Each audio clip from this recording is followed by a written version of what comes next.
Nuts. You thought?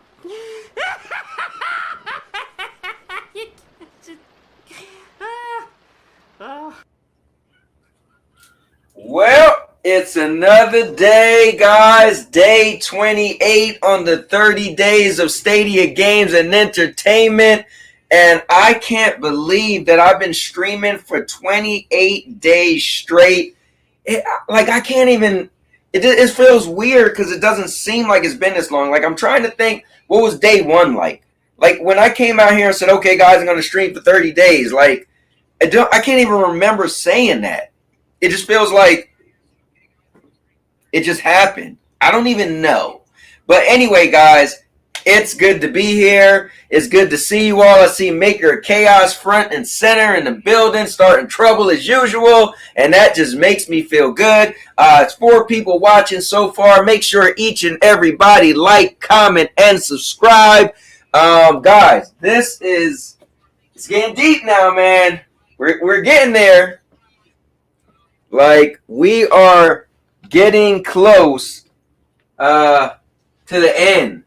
So just so you all know, people who's been following this, I plan for the last day to end late at night, all right? So I will be streaming at midnight for the 18th. So when midnight hit, I'm going to start the stream, and I'm going to stream for those 3 hours. Apparently, Stadia's supposed to shut down 3 a.m. in the morning for me.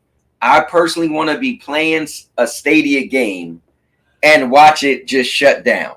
Like, I think that's going to be cool to be like, I was playing it when it shut down.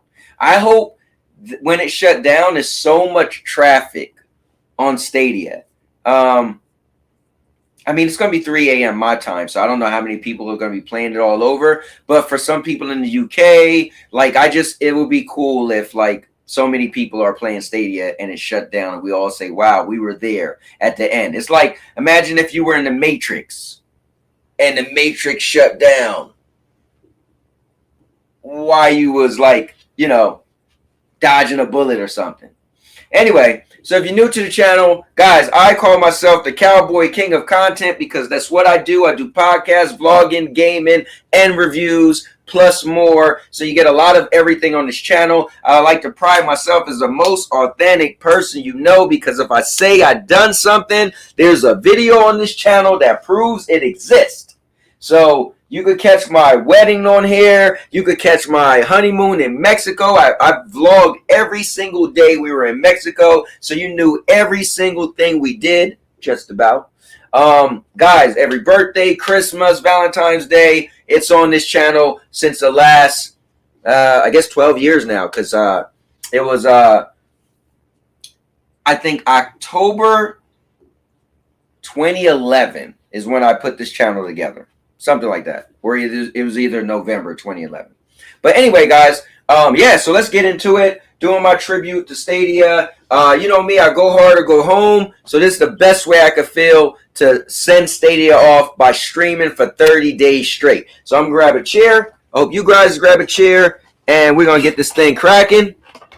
There are 3 things I like to say before I get the show started. But the first thing I do is I go into the chat.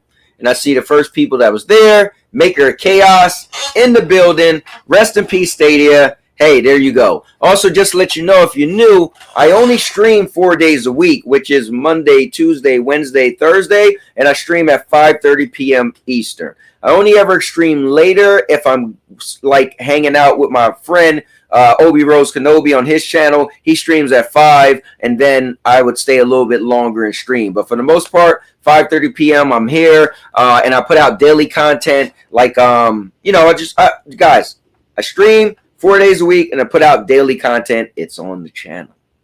Mwah, mwah, mwah. Feast on this channel because there is plenty to eat off of. All right. So with that being said, I'm going to say my 3 things I like to say, and then we're going to get this thing cracking. Number 1 is this show right here. It's going to be epic. Because I'm a cowboy. Oh, man. And number 2, guys, we laugh, we joke, we trash talk each other, we poke fun at the beer. Guys, I just want anyone to come here and feel comfortable that you're going to have a good time. If you see someone in the chat and you want to join in the conversation, jump on in, join in the conversation. If you go to the description, you can find my Discord. The Discord for my channel is in all of my videos, and we just laugh and joke. We mess with each other. So I just want you to know the vibe around here is not hostile, but it's a lot of fun. Like Maker talking about rest in peace Stadia. We have a lot of fun. So with that being said, though, I just want you guys to know there's something about me you need to know. And if you have a problem with anything that happens on this channel, you know what? He could explain it better than me. Man the fuck up.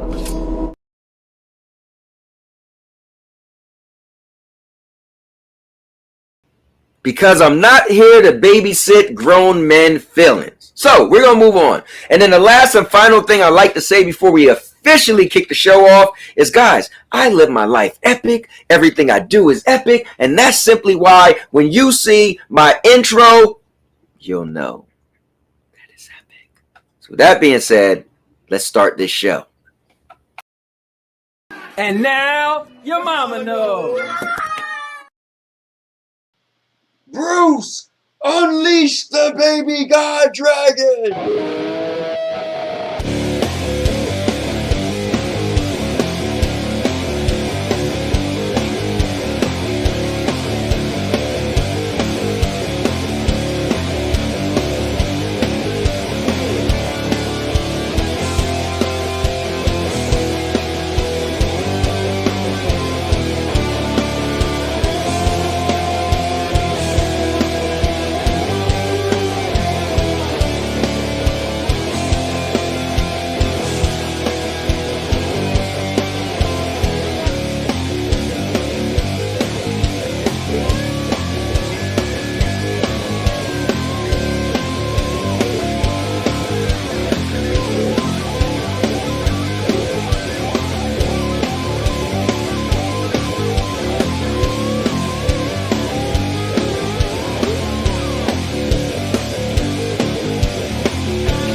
The cowboy is in the building. Let's go. Maker said, I seen you over there at Cloud Stream. Yeah, he actually jumped on last night on here. So he popped in and we was laughing and joking. And I was like, dude, you lucky? Because I was going to make a video on you. I was going to make my video. He's like, what you talking about? I said, listen, I don't mind you trash talking. You notice I went on Twitter. We went back and forth. I try to help. You know, I know you've been gone for a while. I try to make it where people think we're going to have this big rival. People are going to go and see, right? I said, but one thing I don't like, and I said I was going to make a short video, and it was going to call the definition of capping. It was going to be your name and your face. And he was like, what I cap about? I was like, bro, you said on that thing, I talked to Cowboy behind the scenes. And I know he's only doing this for not views. He said, I didn't say the word views. I forgot whatever word. I was like, it doesn't matter. You ain't talked to me behind the scenes in over 6 months. He was like, all right. I was like, I need apologies or I'm dropping that video. He's like, nah, I apologize. You took it that way. I was like, what? He was like, and I said it that way. I was like, all right, we cool. Yeah, but we cool, man.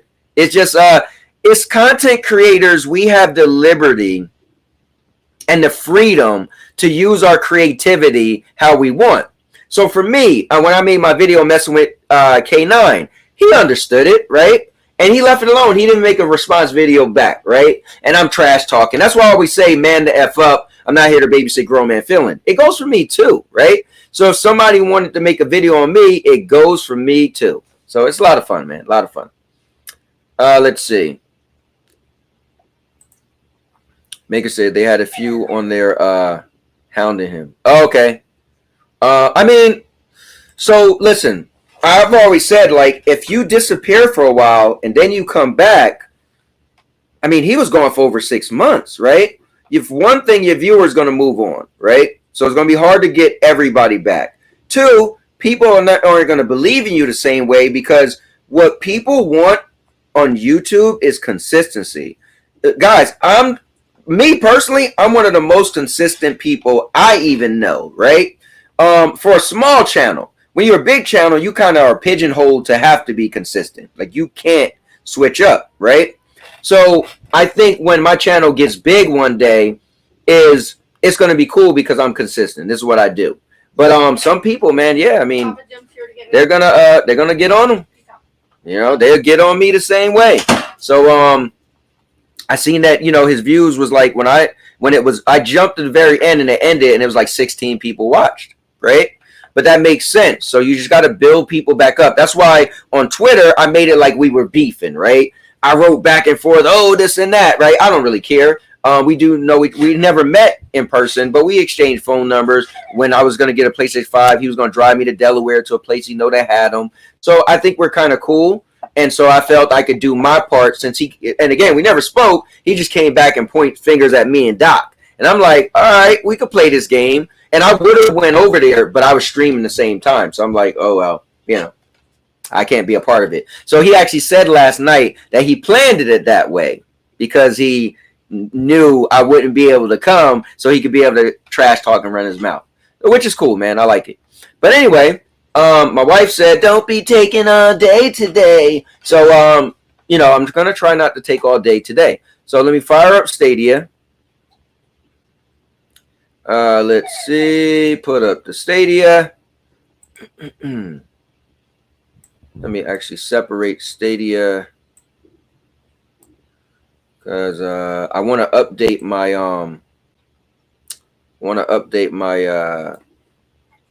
my NVIDIA broadcasting app. And let's see. My man Holtz is in the bill. Holtz, man, if you're free, jump in, brother. Let's chat. Let's chat if you're free.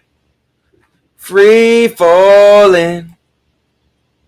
That was my song, man. Tom Petty. All the vampires. Or I forgot all the words and how they went. Walked in the valley. Something on Santora Boulevard. I want a free fall. Out in the nothing. I know I'm jacking up the lyrics and all. You don't know. Let's go. Let's hear it. 'Cause I'm free. No. Everybody can sing that part. Wow. Free falling. No. That's no. See what I deal with? You ain't like it? Mm-mm. What's the best you ever heard? Well, I can't say that it was. Anyway, guys, but the link to join is pinned in the chat. You guys know how it is. Jump in and join in with me. I want to start off with a game. Oh, look, this is cool. It said Stadia's first and final game. Oh, this is so crazy. It sounds so scary.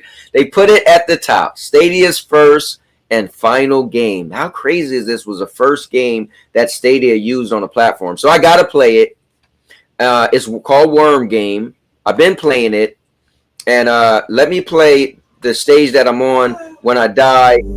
go to a game that I haven't yet played so far.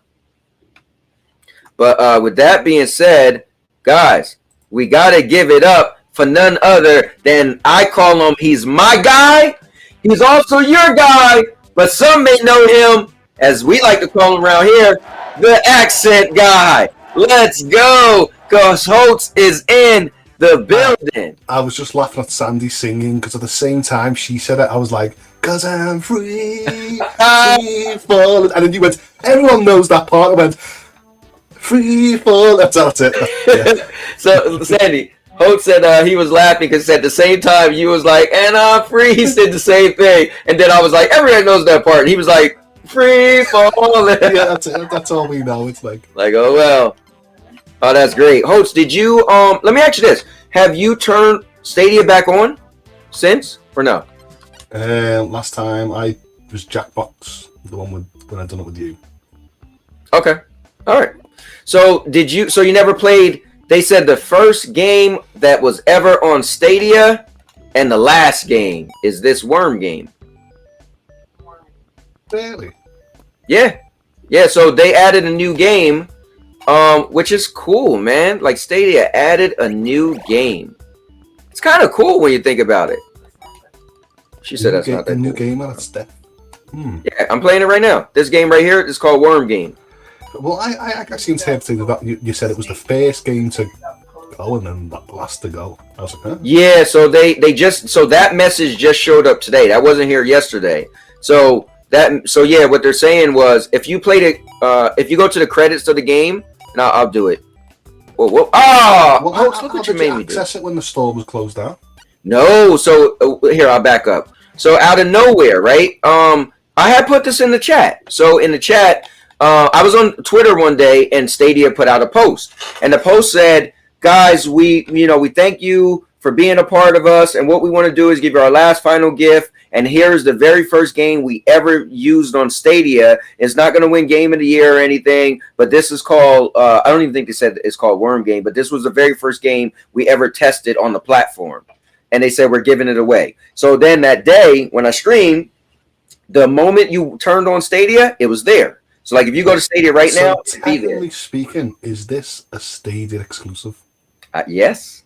Yes. So they finally did get the Stadia exclusive. They finally gave a Stadia exclusive made by Stadia. Here, I'm going to go to the credits so everybody can see. But here, as you see right here, it's just sitting there. It's in everybody's library. But if you look, it says Stadia's first and final game. Play now. And when you click on it, it takes you right to the game. And it says Stadia will shut down January 28th, 2023. For more information, visit blah, blah, blah. So that's been normal. But now you got this new thing. So I'm going to go to Worm Game. And I'm going to actually click on the credits, and you'll see what it says in the credits. It's kind of sad, man. All right, so we go to credits. Stadia was created with love by a village and not limited to the following people. That's cool. And then you'll see at the very end what it says. Guys, don't get too emotional. Maker, don't be crying, Maker. Don't be crying. They got the little sad music. Maker said, yeah, they use this game to test out Stadia's features. Josie, because I'm free fall. You know what would be cool is if this game, you could use all the Stadia features. But I guess there's not much you could do. Like, well, how is they letting you do the Stadia features? But you know what's cool is the game is addicting, and it's like the game Snake that was on the mobile phones. Me and my friends on a Nokia 3310s used to be there for days trying to beat each other's score to the point where if you went like up, you went followed the whole screen round and just sort of zigzagged in out, the literally Snake literally touched the end part of the snake. That's how. Oh, nice. I scored that simple mistake. That's it. It couldn't grow anymore, and that's when we sort of broke the game. Oh wow, that's cool. Yeah, I used to play it a lot just for fun. I think Sandy was playing it before I was, and then I got onto it. But I moved on to the N-Gage and the Sony Xperia, so that was loads of in Crash Bandicoot at least, and then now sort of side loading Okay. Emulating games on there. So I moved away from the idea of mobile gaming. Maker said he's crying, man. It's all right, Maker. I'm here for you, man. I can see him now crying. R.I.P. Stadia. R.I.P. Yep. It's all fun and games, Maker, but it's going to be real. You know? Oh, I had an honor. I want to talk about this yesterday. So this guy, he came on here a couple of times. His name is King Thrash. And he got a sizable channel. I think he has 15,000 subscribers. And he's kind of big in the gaming community to a point. I met him through Doc Dark, but he actually knows David Jaffe, the creator God of War. He's been on his channel a couple of times. So, you know, it is what it is. He kind of brushed elbows with some of the people behind the scenes and people in gaming. Well, oh, hold on. I got to read the last part. It says, and many, many more. The cowboy name should have been on there. I don't appreciate that. Or maybe it wasn't. I wasn't paying attention. They say you're not that important. Okay, that was it. Where did I see that thing? There's a message on here about this was the first game. Okay, I just watched that for nothing. Anyway, maybe it's when I click on campaign. I don't know. But anyway, yeah, so this dude, he created his own gaming awards, and he wanted it to be for the gamers, by the gamers. And it's like a 2-hour event, and it was pretty cool. Like he asked me if I could make a tribute to Stadia. So I made a video this week, and I had it on unrestricted, so people couldn't see it. And I wanted to wait to after his award show. So last night his award show played, and I guess a little bit after the first hour, there was little old me on the award show talking about Stadia, and everybody, you watch people writing in the chat, who is this clown? Nobody care about Stadia. I mean, what game did you choose? Ford games? No. So all I did was just made a tribute to Stadia. They were, but their thing was like best game of the year, best PlayStation I'm ask you game. A question now, but looking back, what is your game that you remember Stadia by? Doom Eternal. Doom Eternal. I played so much Doom Eternal. Here's why it was cool. I got it day and date. And that game. Okay. So I think what makes games so hard sometimes being a fan of a game is when it gets ridiculed. So some people would have thought I would have said with Marvel Avengers, because it did come on here. But Marvel Avengers got dragged through the coals. Oh, it's not good. It's this and that. Stadia. I remember I did a live stream for it was Kate Bishop character was coming to the game, and everybody was waiting, and I would clicked on there, and Stadia didn't get Stadia didn't get it, and it was late on Stadia. It was like, come on. But Doom Eternal, one, that was my 2020 game of the year. And it was actually a nominee for game of the year. Two, the graphics was great. The gameplay was great. Like, that game showcased what Stadia can do. And so for me, that will always be my finest moment on Stadia.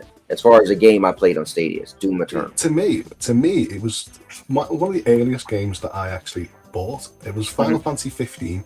You know, I'm a big Final Fantasy, and I bought 29 games, full price games. To the end that I stopped playing Stadia when the store closed down. So 29 games. Okay. And I always just remember Final Fantasy 15 because I've just played on previous consoles, on PlayStation 3 and 4, or something. So I knew what it looked graphically. So when I actually seen it on the cloud and I had a comparison point to compare to, going, wow, it looks so much better than my PlayStation 4. I thought that was the mindset. And when so I've completed this game like 3 times now, but when I came to Stadia, it had the Royal Edition, so it had all the DLC that I never played. So when I invested like 70 hours in it, I just remember not once did I have an issue with the stream. So 70 hours on cloud, on an RPG, hacking and slashing, doing spells without an issue made me think, wow, the future of cloud streaming is here. Bye-bye, consoles. Woohoo. See, and you know what? That same thing happened to me. I thought that. But here's something cool. Cherry Man's in the building. He said, what's up, Cowboy and Holtz? And then Ralph Mack is actually Cloud Data Media. And he said, Holtz, I asked about you just yesterday. That was cool, too, Holtz. He came on last night. We was talking. He was like, yo, where's my guy at from the UK? And I automatically knew he was talking about it. I said, Holtz? He said, yeah, where's Holtz at? I was like, yeah. And I looked. I think it was 11 o'clock. And I was like, oh, yeah, it's like 6 a.m. for Holtz right now. Yeah, sometimes it gets a little bit on the times. But sometimes you're done early on a Sunday, and I was like, oh, when it's earlier. But Yeah, yesterday I went to the movies, so I just did it when I Avatar came home. 4D. I mean, I don't want to know Oh the movie because I'll check the God! review. But what did you think about the 4D? Did you Oh feel my like God! was there loads of water in your face and bubbles and oh my God? Okay, so here's the bad thing. I recorded a review. I just didn't put it together, so I don't want to say everything, but I will say this. It was impressive, very impressive. So much so, I was gonna go again next weekend, but I had my dates wrong with Ant-Man. I'm gonna go see Ant-Man and Wasp that way, or I forgot the title. I come on the experience of like Universal Studios or Back to the Okay. Future or I mentioned my Bug's Life, and I just remember just being squashed in like this cramped chair. Something was tickling me feet. Something smelt weird, and I told you I got hit in the back of the spine with something that poked me at the lower back, and I was like, ah. And I'm just coming off these rides in pain. Oh my God, being jolted everywhere. Like, wasn't that Spider-Man ride great, but being jolted everywhere, whiplash and all that. Spider-Man ride. And I feel like I don't want to go to the cinema and be jolted forwards and sprayed and. I get that. Well, it is a lot like that. You will everything you just said happen. But I won't say too much because I will put out the review. I promise I will put it out. Oh, I just got killed. It's Holt's fault. So this thing, you got to get the length 250. I seen. I think that's gonna be kind of tough, but I think I could do it. I mean, it is a beautiful movie. Absolutely. This movie is going to be a great showcase video for like 8K. You know, when you get the 8K UHDs, and you're gonna that's one of the first movies that I think of straight away and go, that is what you're going to showcase to your friends. Yep, people who have like amazing looking TVs, this needs to be played on that TV. Like what are they called? Reference movies. That's what they're called. Oh man, yeah, it was. And strange, we have not seen any 8K UHD yet, have we? There's no content yet. Yeah, I never seen anything at 8K. The only person I know have an 8K TV is I know Project Storm. He get the upscaled effect, and he's got like the graphics card to deliver certain resolutions. But I'm trying to say, in the media space, I mean, I understand it's going to take a lot of effort to stream on Netflix. Well, I'll say this. Oh damn! I don't know what screen and I need to look this up. The 4DX was, but it was the most clear screen I've ever seen in my life in a movie theater, and I've never seen a movie where you could see the frames. Like, it definitely was higher than 30 frames. It was pretty amazing. Well, I've always wanted to go to I'm interested in Discord, and I always want to go to a Dolby Vision cinema, and there's only a few in the UK, but these screens were meant to be like 12-bit of colour brightness and stuff like that, and at the moment we're only on TVs at like 10-bit. So in the end, there's still like a multitude of millions of colours that you can see on the cinema. And I was always thought, if I can go to a cinema and watch a Dolby Vision movie, and I can go and have my Dolby Atmos array, I know I'm going to be blown away, because when I see it in the home, I can watch a Netflix TV show in Dolby Vision, and I can walk to my friends without it, and it's just literally just having that extra coding, extra colours blows it away. It's like the cherry on the ice, cherry on the cake, or whatever you say. And I feel like that's what I want in my cinema experience. So I'd love to see. I've done iMac. I love iMac, but I would love to see what the next iteration of a cinema experience could be for me. Well, I'll tell you this: last night was something I never experienced a movie like that ever. The most impressive thing for me was the screen. The screen was the clearest I ever seen. And like I said, that you could legitimately see. I mean, I can't say it was 60 frames per second, but it definitely was higher than 30. Maybe it was 60, but there was like you seen and it was 3D as well, and the 3D was really good. It was very, very impressive. I was very I don't like 3D impressed. glasses because they've usually got like a grey filter over it, haven't they? The lens is grey. Oh man, I feel like I'm substituting colour and contrast for having that 3D effect. And man, this was great for me. And I wear glasses, and I was scared. I was wondering, like, oh, maybe I should just wear out my glasses. Cause I went to movies the other day without my glasses, but I like my glasses for that clarity. I put it right over my glasses. Holds Yeah. This was great. I have no complaints with the visuals. The seen- colors I didn't seen- look weird or anything. I seen Avatar 1 in 3D, and I saw Endgame in 3D. And Yeah, I've seen both of them in 3D. I think when I seen Endgame in 3D, I booked it, like I said, similar to you, I booked it back in again, and I watched it again, and that is why. Same. So I seen Endgame in 3D, and then the very next day I went to see it again. So I wouldn't see it in 3D. So yeah, then I seen it again when I bought it again, like iTunes, Dolby Vision, and that's how I know the color contrasts and like what I love, like that HDR rendering. So that's what I want in my cinema. Let's see. So my man Ralph said, "Cowboy, I told you I was back, baby." Hey man, listen, I see you back. I'm loving it, man. I'm loving it. Me and Maker was talking about you a little bit earlier because he said he seen me over there on your thing. I guess he thought like we had beef or whatever. So I had to let everybody know we like to doll it up as if it's the WWE. But Maker said I'm watching Avatar 2 again today. Nice. Said it's pretty good movie. But mostly going crazy. Mostly going because my friends haven't seen it yet. Yeah, I get that. It's impressive visually. Yeah, it is. I just don't think my friends offered me to go again and watch it because he's never watched it, and I just don't think I've got the energy to do another 3 hours sit down. No, I will say in this that space of watching it. I don't mind.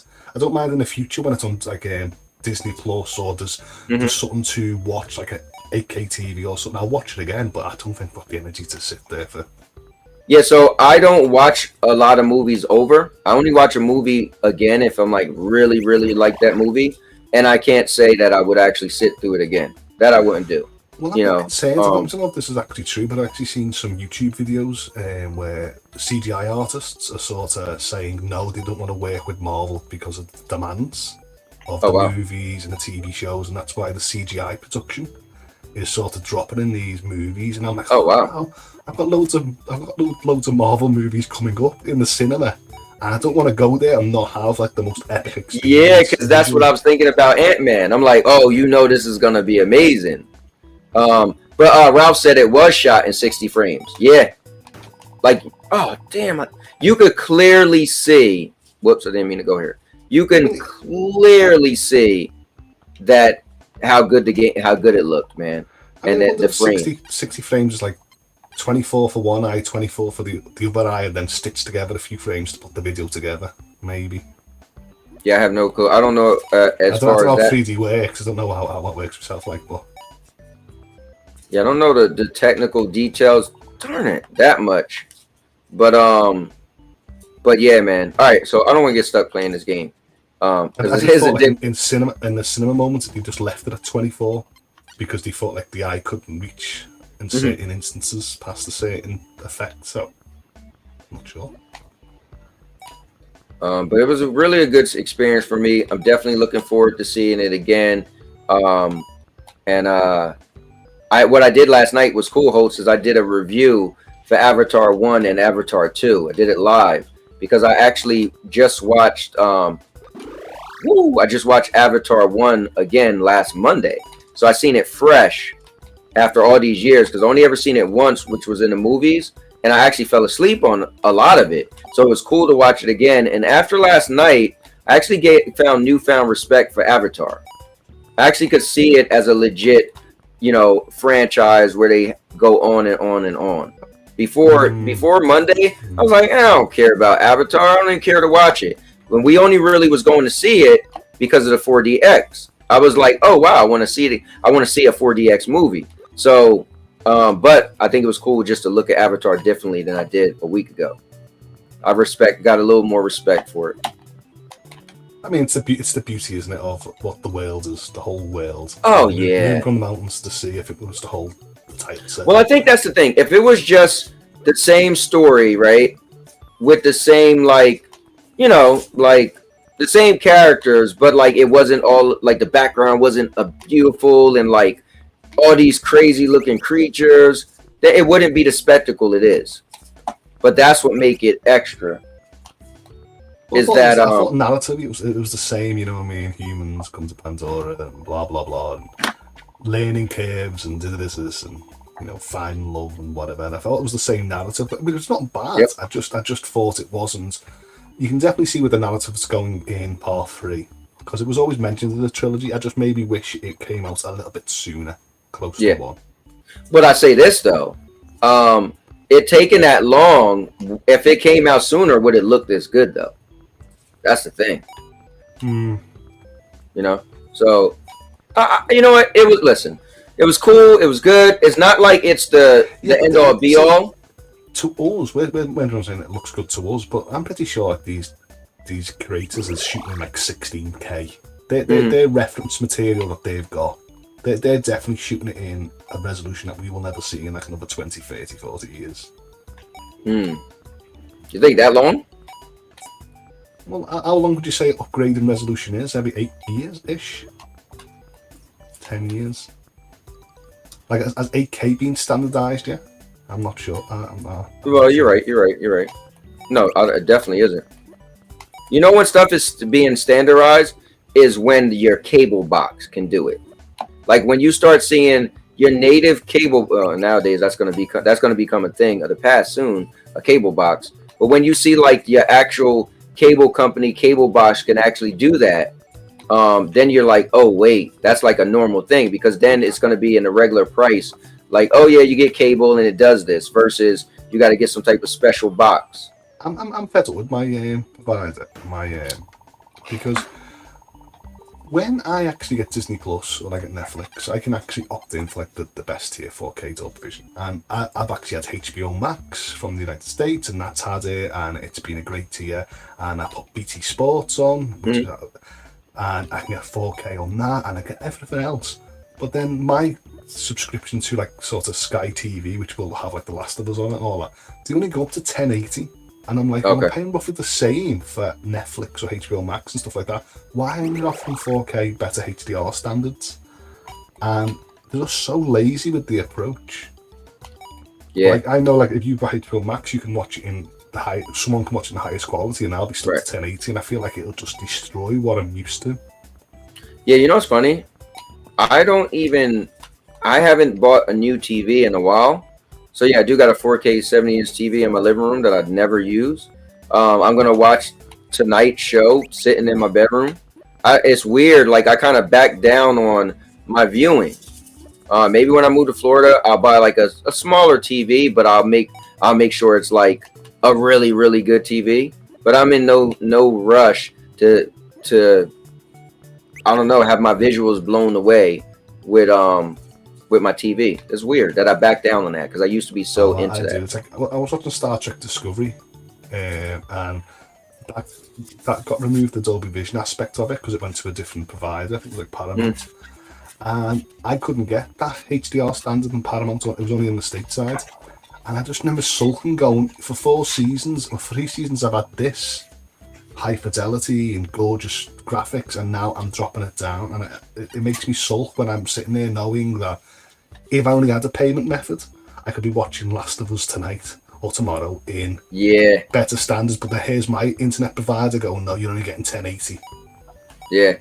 With no HDR, it's really frustrating. Yeah, I just want to respond to Ralph. He said, yeah, Cowboy's my big brother. Yeah, so it's kind of cool because I'll say this. When you so I could run through those walls. Okay, I'm trying to get a understand this game. When you came out of nowhere on Twitter and was like, oh, I'm gunning for Doc and Cowboy, I was like, uh-oh, here we go. Now I knew a month ago you popped in on my stream when I was playing Gotham Knights. So I know, like, all right, I know we cool, but listen, at the end of the day, I know we're both silly people, and listen, he's gonna make this stream and talk about Stadia's dying, so I'm gonna do my part to hype it up and talk my smack, you know. So you know, I didn't really care what you would have said either way.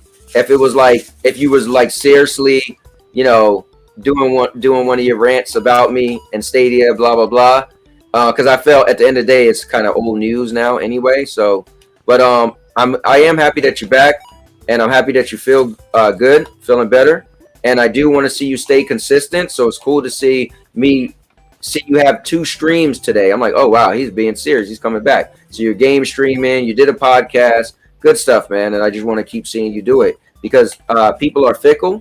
right? And I always tell people this: in streaming or content creation, you guys become somebody's TV. You know, like people know they could see me 4 days a week live, right? And the moment I disappear for a week, people are gonna be like, all right, well, who am I watching now? That's just the way it goes. Because you wouldn't say, like, if Game of Thrones is your favorite show and they take a 6-month break, 1 year break, you're definitely not sitting there crossing your fingers waiting for Game of Thrones to start back up. So that's just one of those things with content creation. So we have to remember, if we want this to be serious, you know, we gotta be super consistent, and that's something sometimes some people aren't ready to do.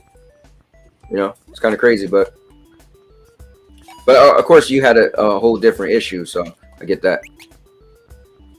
And now your mom knows. So, Host, are you planning on turning? Oh, I can't believe I turned into the wall that fast.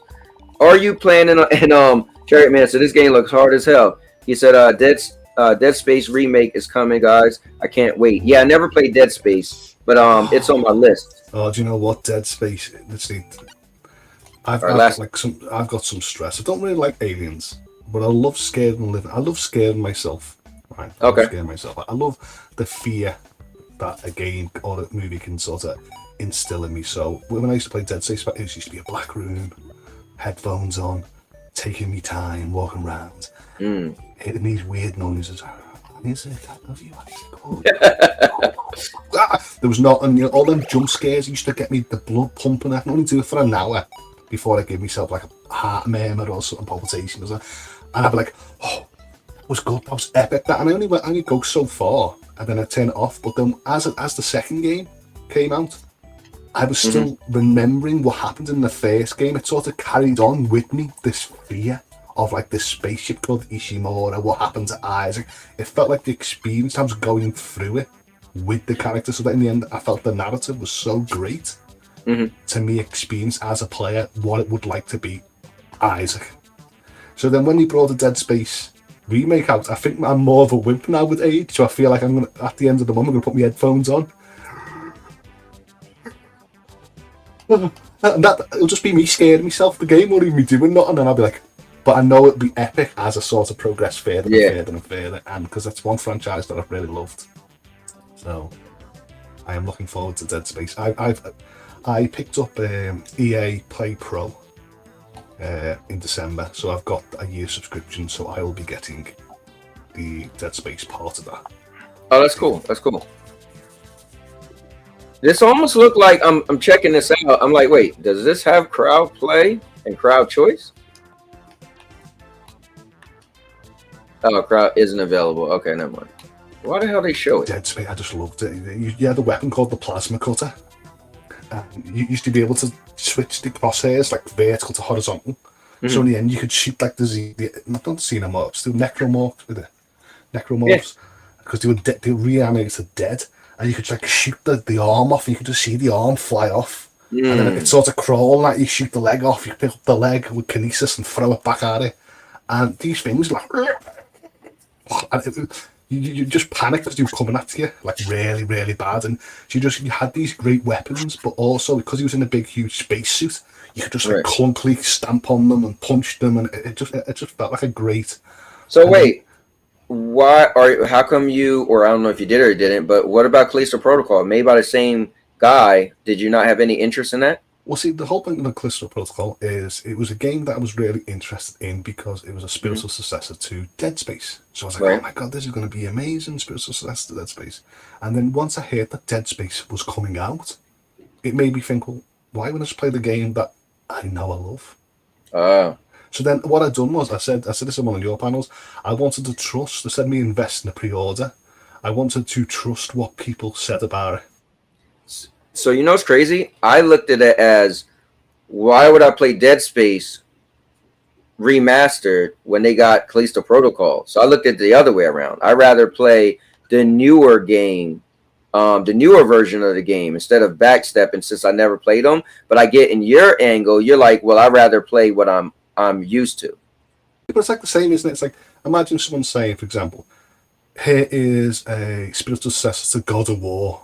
And then you were like, oh my god, I love God of War. I wish I had a new one. Then a month later, they said God of War Ragnarok's coming out. You'd be like, oh, well, I might as well go back to the character in the universe I already know. That's Yeah, established. but this is crazy because this is no, I definitely get that. I never played it, so but this is different because it's like you already played that game. This is just going to remake the game. Then again, I look at the Resident Evil remakes and they added and changed stuff. So I guess it's in like Final Fantasy VII remake. Yeah, I know the story of 7, but it's not the story of 7. It's a remake version of 7, and there's so much expansion in it that you might know the characters, but you don't know how it's gonna. The director's told you straight, you don't know how it's gonna go. So, same with. They could be bringing Dead Space into modern time, so I know the ship's probably going to be the USC Ishimura, and the ship's going to be like it's going to be Isaac maybe, but then there could be different characters. The ship could have. There could be like Aliens where there was a corporation behind the scenes. We don't know. They could add so much more to pad out the universe. Well, the fact that the fact that I never played it, I think it's on my GameFly, so I'll definitely check it out. But Callisto Protocol is like the game I want next. But you see, because I was so used to like Resident Evil and stuff like that, the shock factor and gore factor was not enough for me anymore. And then when I started playing Dead Space, it sort of put that fear back into me, because you sort of get used to the gore and horror, don't you, in movies and TVs. It's not a shock factor anymore, and I thought when Dead Space, it makes me cringe that when I look back I go, oh my god. So for me, I never got into Dead Space because I was so into Resident Evil. So I was like, oh wow, they got this new horror game that's in space, but I was such a Resident Evil fan, I was so into the Resident Evil that I was like, I don't know, I never gave Dead Space a chance. But Maker said Dead Space Remake will add areas, but story will stay the same. Question for you, Holtz. I got these 3 games to play today. So I said today I'm playing one of the new games. Since you're on here with me, tell me which one of these to play. Baldur's Gate, 9 to 5, or Guild? I like Guild. All right, let's do it. Baldur's Gate's a bit too... Yeah, it's... I'll play it one day and I'll put all the stuff on, and I'll try to let people choose and all that. But it's always weird when I do it. I feel like it never works out right. No, but so I've played like Resident Evil remakes, and it adds more to the story. Even though we know the characters, we know what's going to happen to, and Final Fantasy VII's the same. I know the direction it's going in. Well, for example, but that doesn't mean I didn't have 50 hours of amazing extra content, because you've never seen these more open zones, so you've never seen how you interact with other non-playable characters or what these other people were doing in these instances. So that's what I feel like with remakes you can do, especially with Dead Space, is what is happening in other parts that's not Isaac, for example. That makes sense. I'm looking forward. What's cool is I'm looking forward to playing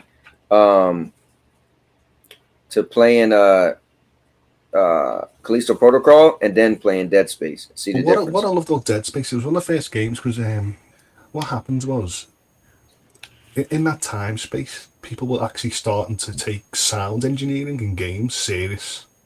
That sound is a powerful emotion. It can help with powerful emotions in gaming. So what happens is I could put these headphones in a dark space, and and 1 minute I'm hearing whispering, which will make me panic. And the next minute you go, what's that noise? And it's just the ship making these weird, like a house does with a temperature. And then you can panic, going, what's that? And you just see it's a casket or some steam coming out of a vent. But it's adding these extra levels of detail that you go, oh, okay, calm down, carry on going. Oh, forget it.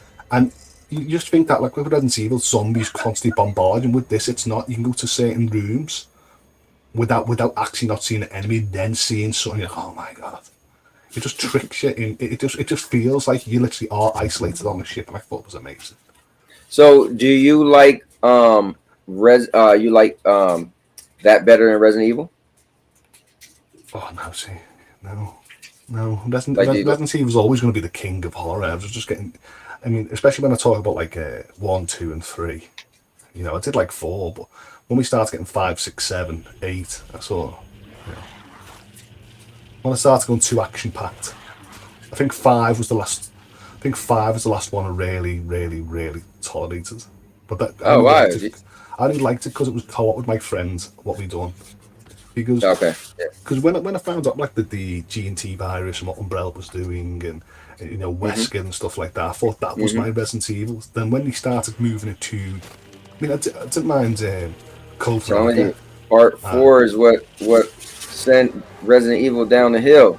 When it went to like Los Plagas and stuff like that, we found out what Chris was working with somewhere, and everyone else had weapons of biological weapons of destruction. Yeah, bioweapons. Yeah, bioweapons, bows weren't they, or something like that.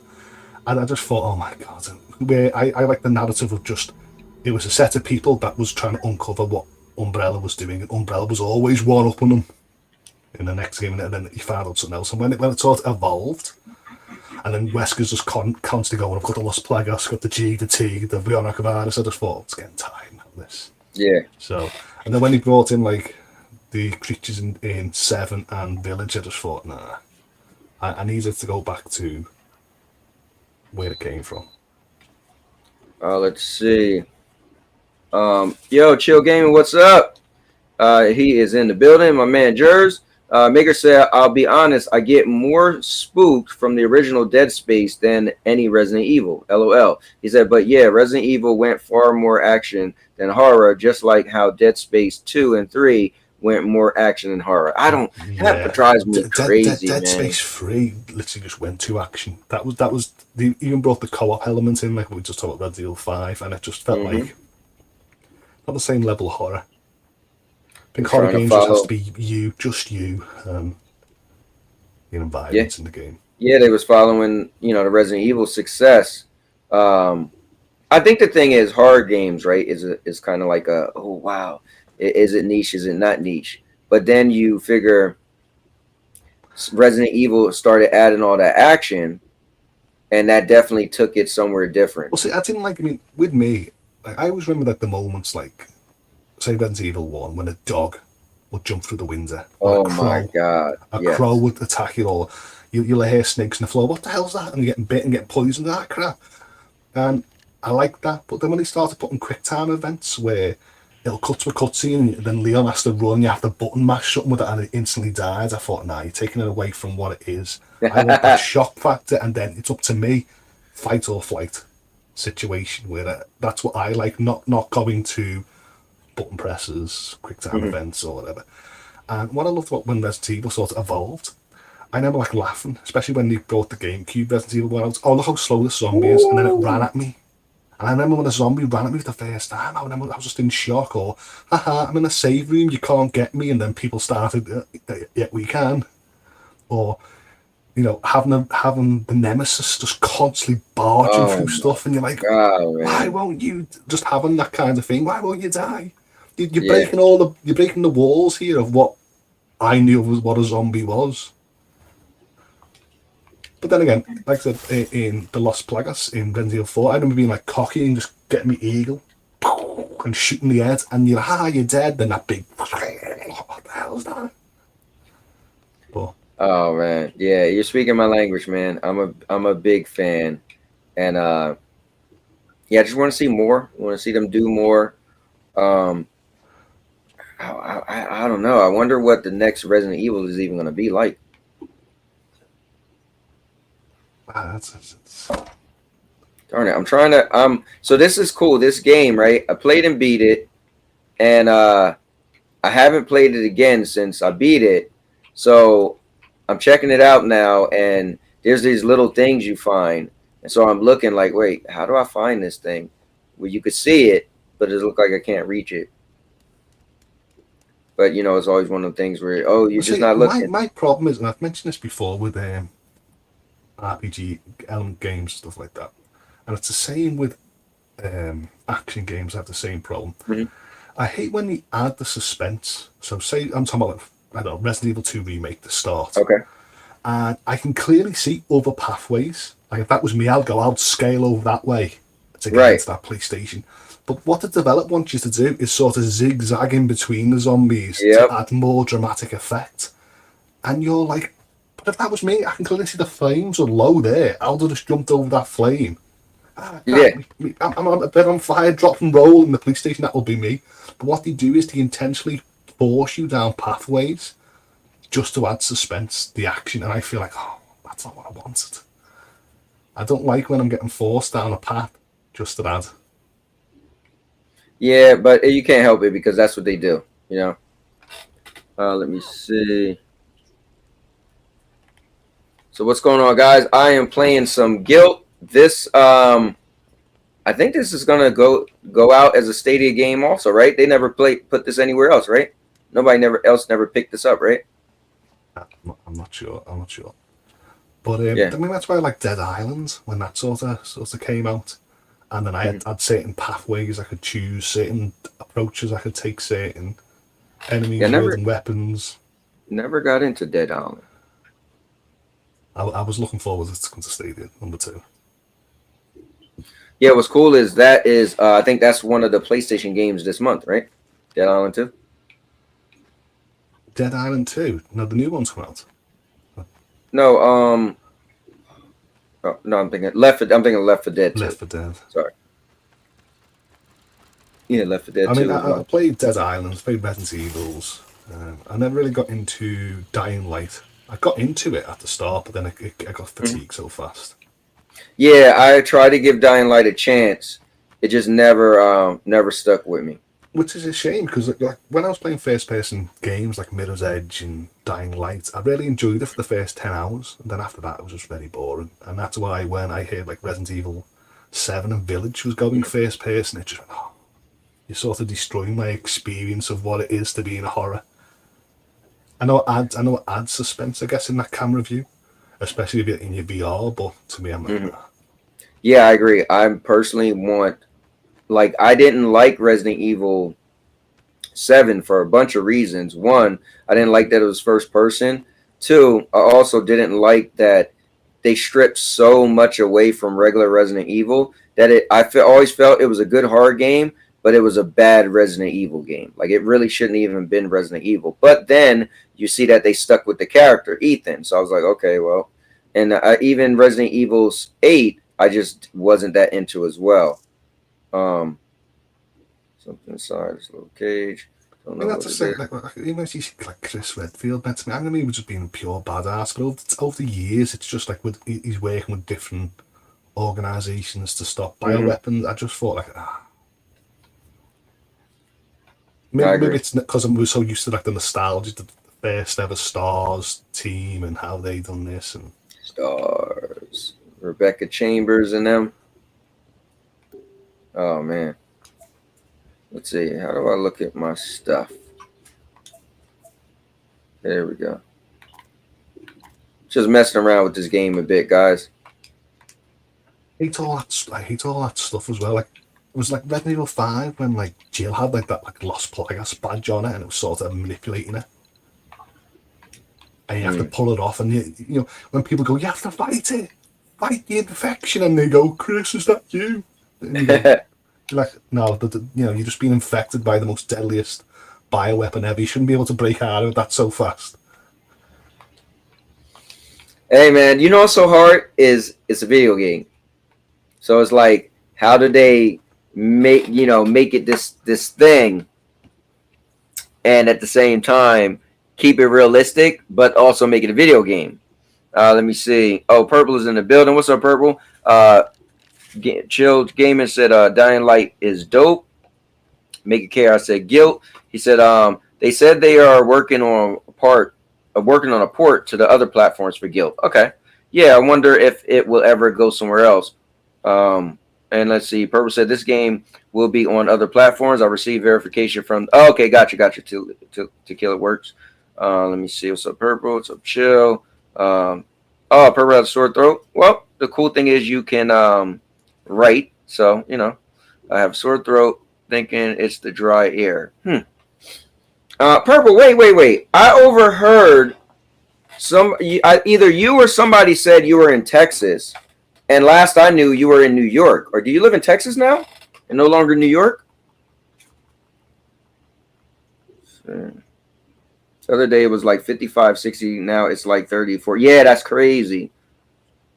Driving me crazy. Yeah. That drive. Yeah. Sometimes people sound really good with a dry voice, but then some people like they've smoked all the life and they're like. So.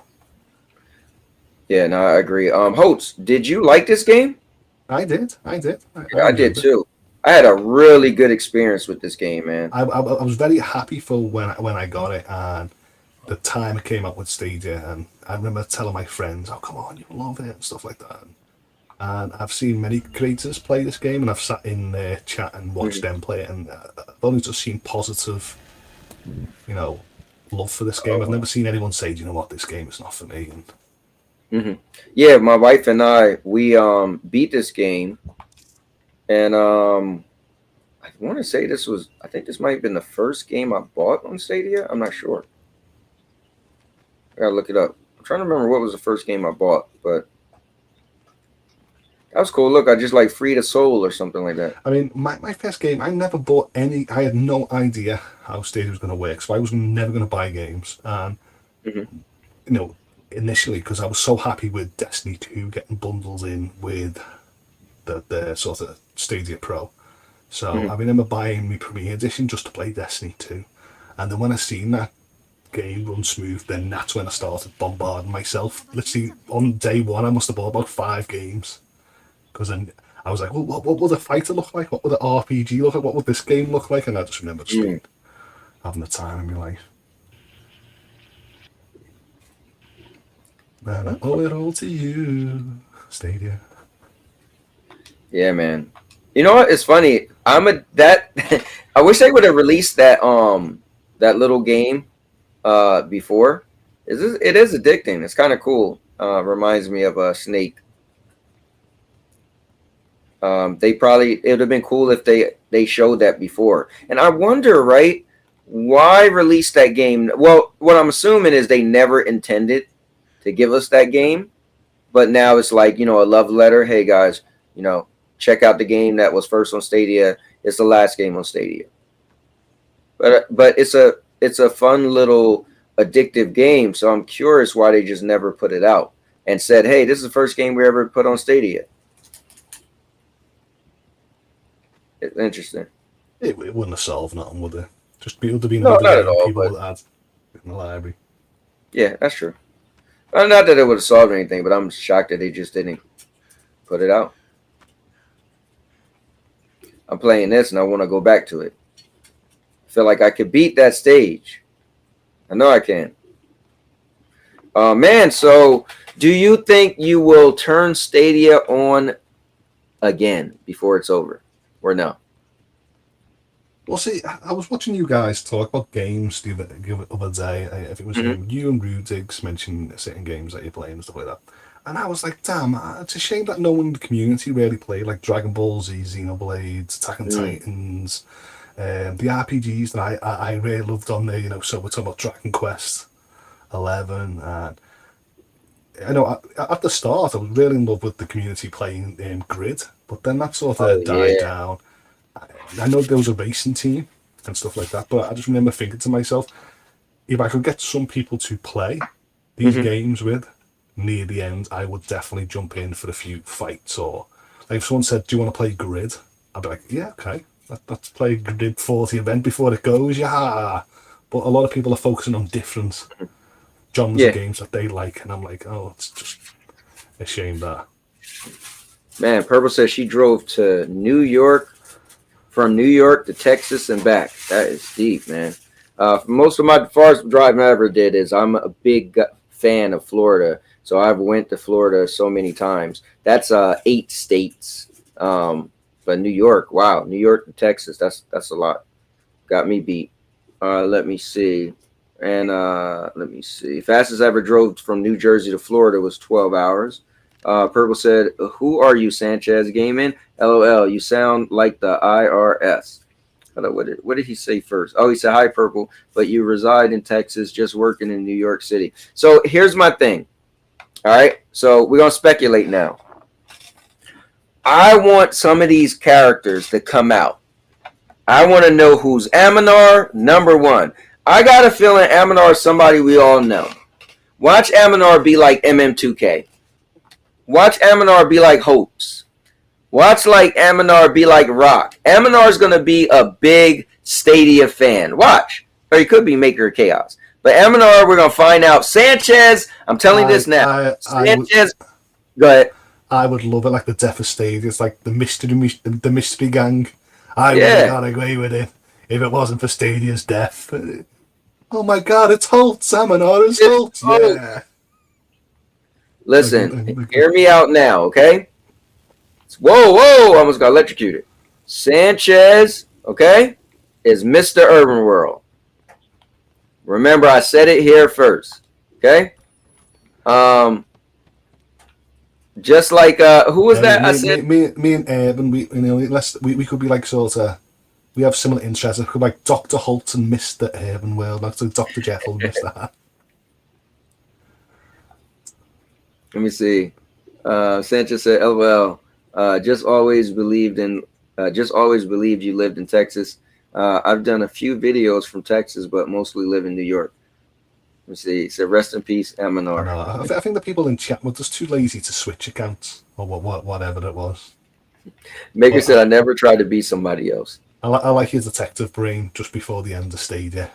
Yeah, man, we got to figure this stuff out. Yo, we got a couple days to figure out who is Amanar. Like, we got to figure this out. Holtz, listen, I'm actually going to beat you this time. Because when you got to play God of War before me, I'll get to watch The Last of Us before you.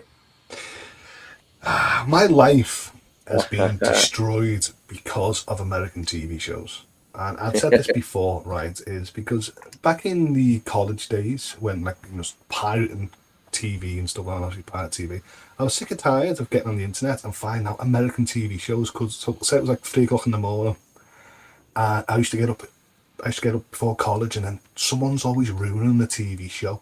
Right, as Facebook and Twitter sort of evolved and stuff like that. So I always thought to myself, well, I have to get up now, 3 o'clock. Because when I was a young teenager, I used to always sneak up and watch Raw and SmackDown. Yeah. And, I used to, because you always the cool kid if I walked in and said, "Did you watch WrestleMania?" I used to know your VHS tape. So I developed this way where I thought to myself, well, I'm not going to go to college or university and stuff like that and getting stuff spoiled. So I'm going to watch 24 and Smallville and all these other TV shows I used to watch. And I was the one that always was in the know. And I would never used to spoil for anyone else. But I was sick and tired. So now when someone goes, "I'm going to watch Last of Us before you," now I'm like, do I stay up and go onto a pirate site and just go back into that mindset? Or do I wait till 9 o'clock tomorrow afternoon and watch it in my own comfort, my own? Well, Holtz, you remember you and I was on this very YouTube thing, and we were sitting here talking, and somehow you was like, "You know what? I'm tired. I gotta go to bed." And it just so happened that God of War was finished, was ready to be played. And do you know what? I just look rude. Things. Bye, Holtz. Have a good sleep. Yeah. I was like, all right, Holtz is not going to sleep anytime soon, right? And that was like my mindset, because it's strange to be like, our age and still be excited and hype. And I know, for example, I could go to bed and play at any time, before work, after work, whatever, and just relax. But once my brain knew it was at 1 minute past 12, and I generally thought it will unlock the same time as you, I thought to myself, we'll all be laughing and joking about it the next day, talking about it. And then when I knew I did first, I was like, no, I can't go to bed. You can't. You stream it, and I was like, I don't want to stream it for anyone. I know it would have been great viewership, but I'm like, no, I just want to just be me and Kratos and Atreus. Oh man! And that's why I'm in that mindset where I do want to see The Last of Us, but I feel like now I don't really think I can be really spoilt with it, because I already know the narrative of The Last of Us game. That's true. Yeah, that's true. Like, what could somebody say? But this was like House of Dragons. It's like on Sunday. I used to drop into Purple's stream, and I used to watch her show, and then afterwards I used to go, "Bye, I'm going to watch House of Dragons," and people are like, "Go to bed." I'm like, "No, I'm going to watch House of Dragons and then I'll sleep," because I don't want to be on a bus or a train and someone spoils it for me. That I was terrified of having God of War spoiled. You know what's cool? Nothing was ever spoiled, so that actually worked out. I think these days we're so used to having filters and social media that we just go, blackout on these websites now, but there is still people will actually spoil it on the internet, especially YouTube thumbnails and stuff like that. No, they definitely will. And I'm a big baby when it comes to games. You know, if someone spoils it, if you spoiled it for me, I'd be like, no, I can't wait. You draw the... Yeah. I just wouldn't want to play it. I'd be like, thanks. $70 down this one now because someone spoiled it for me. I know the progress through the game over time, but I just don't think I would have the same impact if someone spoils it for me. Yeah, I mean, I'll just have to go along, you know, doing it, but it will suck. Like I told you, the whole thing with Last of Us Part 2. I remember that it got spoiled on the internet, and I was like so close to it not getting spoiled for me. Oh man! And then I was streaming, and somebody in my stream was like, "Oh yeah, do you know blah blah blah?" And I'm reading the comments, and I'm like, "What?" I'm like, "Dude," he's like, "Oh, well, everybody already knows." Like, mother effer, I didn't know. And I was so close. You're similar to me. We love to see announcements of games. Like sort of when it's like a teaser trailer. Yeah, it's like, this game. Oh, you saw that comes, but there's no narrative. There's no characters really. There's no story narratives. Right. And then I feel like that when you get closer to the movie or the game, you start releasing trailers that it actually is in-game, in-movie footage, and then you start realizing everything that I seen was in the trailer, and it spoils it for you. So that's why I go quiet. Yeah, I that's why I kind of stopped watching. Like some trailers, right? So like the first trailers that come out for like movies, I'm like, oh cool, right? I get excited. Now I know that movie's coming. But then I kind of like back off a little bit when with trailers. I'm like, okay, I know the movie's coming. They showed me enough to interest me to get into it. If I'm not interested in a movie, then I'll watch like another trailer for the movie. It's like so I went quite on Hogwarts Legacy because what they're doing is they're releasing trailers now to bring in characters. Hi, I'm the headmaster of Hogwarts, and hi, I'm this, and I'm like, I don't want to know the actresses and actresses behind the game. I just want to play the game and go, oh. Yeah. And if I click on it's their voice, then I click on it's their voice. But I'm like, I'm not really interested because you're starting to tell me now what the schools, who's populating the school, and what's happening here, and yeah, it's just a little too much. No, I definitely get that. Let's go, baby. I mean, I really want this Last of Us to take off. I really do, but what do you mean? See it. I really can't see it being. No, what do you mean? You want The Last of Us 2 to take off? I want The Last of Us, the Last of Us TV show to take off. Oh yeah. People that are not gamers, but you realise that these TV shows don't really take off because people didn't really care about them if you wasn't a gamer. So I feel like no one's really going to care about a post-apocalyptic. Well, I'm not sure about that, and I think timing may be good.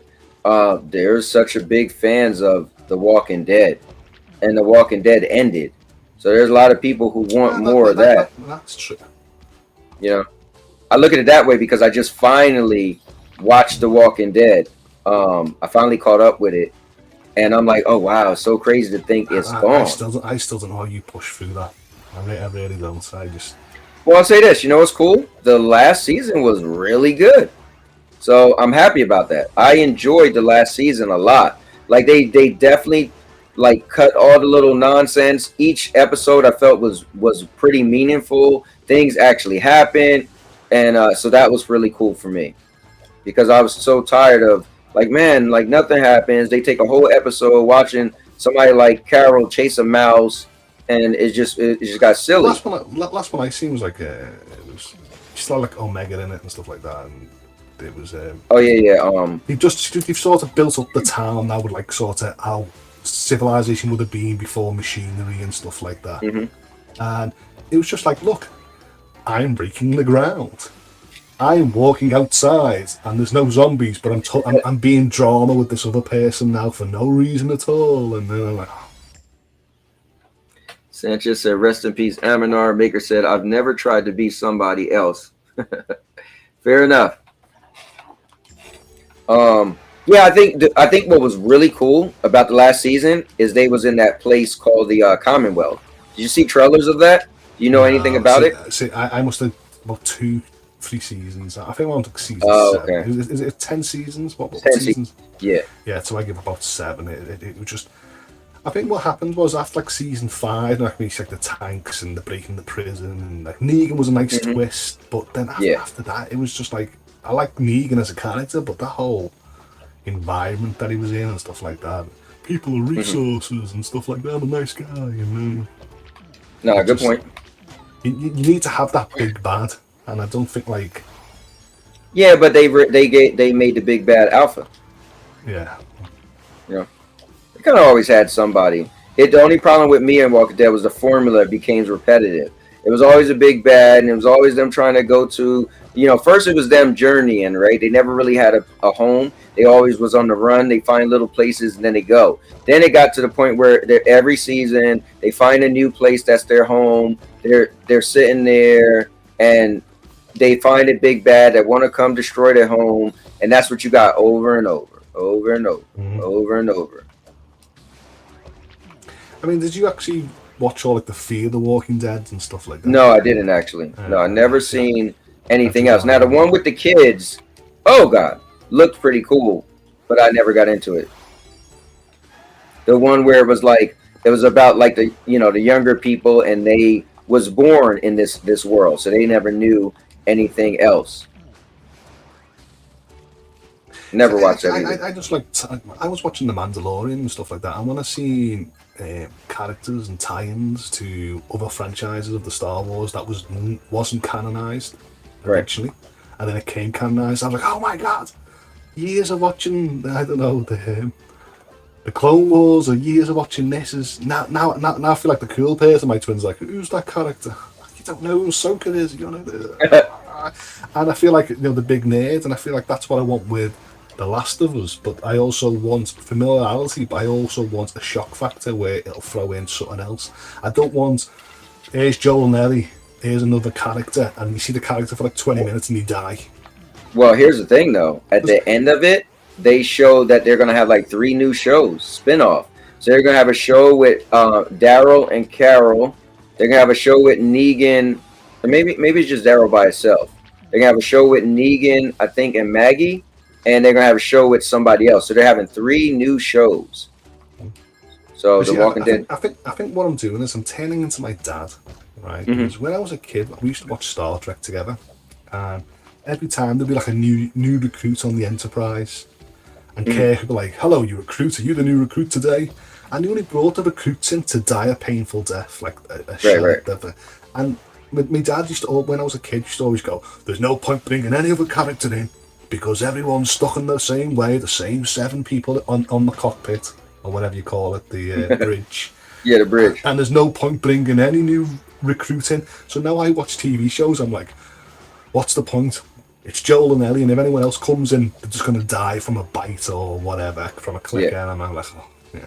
Yeah, but I mean, that's why the show is going to be about Joel and Ellie, and I think that's the good thing about. It's called The Last of Us, not Joel and Ellie. Yeah, well, I mean, you got to have it centered around some. Imagine if a TV show wasn't centered around no character; it was just about everybody. And we're like, what? Nobody dies, and I think that's one of the things that make a show impactful is when they end up killing a character, and then you're like, whoa, like Game of Thrones.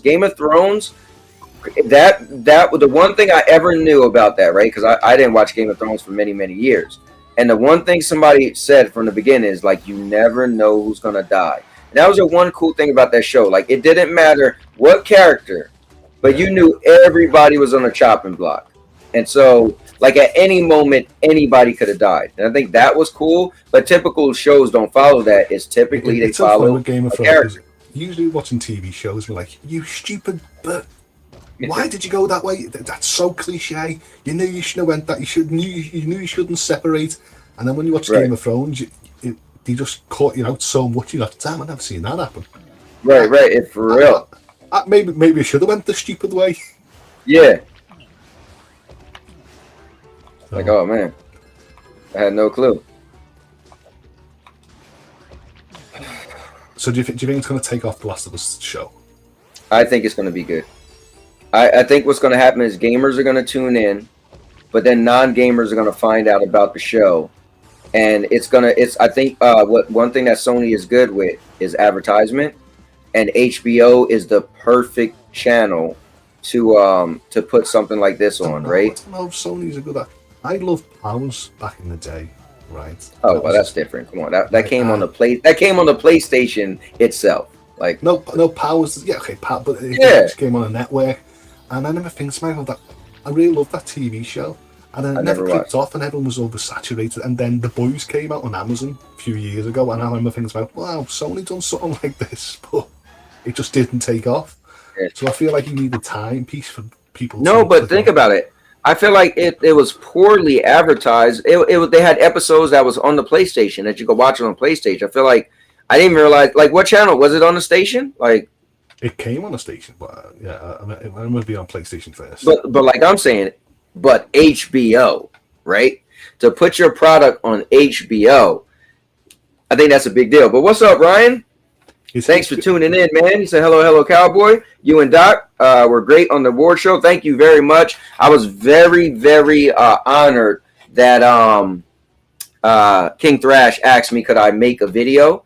And I think what's cool is a lot of people look at Stadia as a joke, but it was cool that he said, man, I'm kind of embarrassed that I didn't even think to include Stadia. So you're the perfect person I could think of. Would you, make a tribute video? And I was honored, and it was pretty cool putting that together, slapping together some videos and stuff. So, I was honored to do that, especially because I'm doing the 30 days of Stadia. Well, I'm glad you did a tribute video. Last tribute video I seen was ISOs of the Titanic. And it was like, there was Cowboy, then straight after Cowboy, there was me, and I was like, damn. And he put Purple Haze in there. That was hilarious. Yeah. Goodbye, Stadians. And I was like, damn. Yeah, that was funny. Man, this game is hard, man. Oh, did you see me dying and dying? Do you know what the heck, man? As you know, I've got a Switch and stuff like that. Some of these platformers, if I play Donkey Kong Tropical Freeze, or I play Ukulele The Impossible Layer and stuff like that, some of them is like, you need perfect time, like what you're doing. And you think to yourself, wow, I'm getting punished on like what we define as a childish game or whatever. Right. I'm like, were games always this hard, or? Yeah, I think they were. I think personally games got easier. I mean, I think it's because we had limited games back then. We had to practice our skills to get better. Yeah, man. Yeah, back in the day, you just had what you had. So you you was a kid, and whatever your parents bought you, that's what you got. And so you played the game like over and over. Like this would have been nothing back in the day. Now it's like, when's the last time I did this? I got to jump and be precise. With PlayStation, that was the first thing I had, the memory card. That was the first state of saving that I had. But I remember playing like Doom in the past, and then we get a pen and paper to try and write the code down for each level. Yeah. Because I then had access to the internet on a grand scale, I guess, and I used to like write the codes down, and just notepads used to be full of like unlocks and codes and stuff like that. And I think that was gaming. Damn, and see, what was so good about gaming back then as well, like something like this, say we mentioned The Lion King or something like that, is that you only got a set amount of lives, and there was really no other ways to get extra lives, so you had to get better. So you failed a few times on the first level and took it back to the second level, then died. Oh, man. You must have played the game about 100 times just to finish it. Yeah, no, for real. Like, you only had a limited amount of continues, limited amount of lives. Yeah, so Ryan said, I think you were a perfect person for that. I'm sad to see it go. Also, thanks for recognizing my acknowledge on the PC tech. Yeah, definitely, man. That was really cool in the chat. You was dropping a lot of knowledge, man. And I love the chat because we talk about everything from food to tech to movies, and it was really cool. You fit in perfect. Sometimes I'm a little late to it because I'm out doing stuff or whatever, but I try to catch everything I missed. And as I was reading and skimming through, I was like, oh man, look at Ryan. He's dropping this knowledge. So what's so funny, Cowboy, is that I feel like I'm totally the opposite to you on the time, is because sometimes I can wake up and I'll go on the Discord first and I'll feel like I've missed half a day where I've been sleeping. And then I'll come in a certain time and I'll speak and go, where is everyone? And I think it was like last week we must went through the whole day and everyone's like, wow, today's quiet. What's happened? Yeah. And everyone must have been busy, but that was like the first time I was thinking to myself, Like, where is everybody, right? What the hell's happened? Yeah, it's usually everybody's always talking. Like, I get up, my alarm ring at 6:55, and so then I'm usually in my car by 7:30, right? By 7:30, and then I get to work at 8, and then I'll tune in to see what's going on. But usually people are always chatting it up before I even get on. There's a comedy sketch. Have you ever seen the zombie movie called Shaun of the Dead? Yes. That'll be something like you'd go to work and you wouldn't have a clue that there's a friggin' virus. Right. And you'd be going on the Discord and going, wow, Sandy, something must be happening. The Discord's quiet. And then it'd be like, the world's wait, you didn't know? Yeah. There's no there's us internet. there's us all around the world on Discord going, wow, Cowboy or Mr. Earnwell's not on today. What's happened? Oh man, that'd be funny. It's cool because Sandy is in the Discord now. Yeah, when I seen join it, just seeing I was laughing at what Avon said. Mm-hmm. Avon's like, I'm sure it's Cowboy on Sandy's account or something. Let me see. Ryan said, yeah, Ryan, you're welcome, man. On Tuesday and Wednesday, I will be on. So I stream Monday, Tuesday, Wednesdays, and Thursdays at 5:30 p.m. Eastern. So I'm very consistent, man. It takes a lot for me to miss a show. I haven't missed many, like, ever. So there's very few times I missed a show. But and I'm looking forward to actually being done the 30 days of Stadia, especially because it's weekends. Like, even today, my wife was like, look, don't be doing it too long. I was like, I know, because I said I at least want to play for 30 minutes, but I end up doing like an hour or 2 hours. I'm glad there's people like Ryan sitting there talking, not like PC, because I hope people don't sit there and look at yourself, for example, and go, he's still the Stadia guy. His Discord must be just full of Stadia. Right. We're all bashing. So when a person like Ryan comes in, he's speaking about the idea of getting a 4070, FSR, games that he's tried, games that he's playing now, or like FCAT dropping whatever platforms he's just read about, or Aaron going, okay, I've just had a showing jewelry and VR, foods. Yeah, it's just full of everything that anyone can just attach onto, and that's you can do a sub chat if you want to branch it off and say, okay, yeah, man, it's getting a bit it's going a different direction, but I still want to talk to Calvin about food. And I hope that people have that mindset to join in, because it makes my day laughing at what some. Oh man, there's always Mr. Irma always got me cracking up. And he's always throwing music in there. I rarely ever listen to the music he add, but it's cool that he does add like music and all that in there. Well, like I said, that guy. I mean, when he pretended to be that guy, like Holtz, FCAT, this is me dancing and singing, and part of me's like, you're trolling me, yeah, you literally are trolling me. And I'm like, that's not you. And I'm like, but then part of me's like, is it? Nah, that's not you. So. Oh man. Good times, man. Good times. All right, so I am gonna get close to ending the show. I'm a dick. I really want to beat this thing, but I can't. I keep forgetting when I finally get up to this one spot. I keep jumping the wrong way because it takes me so long to get there, and then I forget. So, all right, hold on. All right, so I was like, jump, bouncing these two dudes. Man, it's like Mario all over again. All right, so slide down the hill, jump over here, bouncing these two dudes, bouncing this guy. I need somebody to like remind me, like, oh no, that one, this is what you do.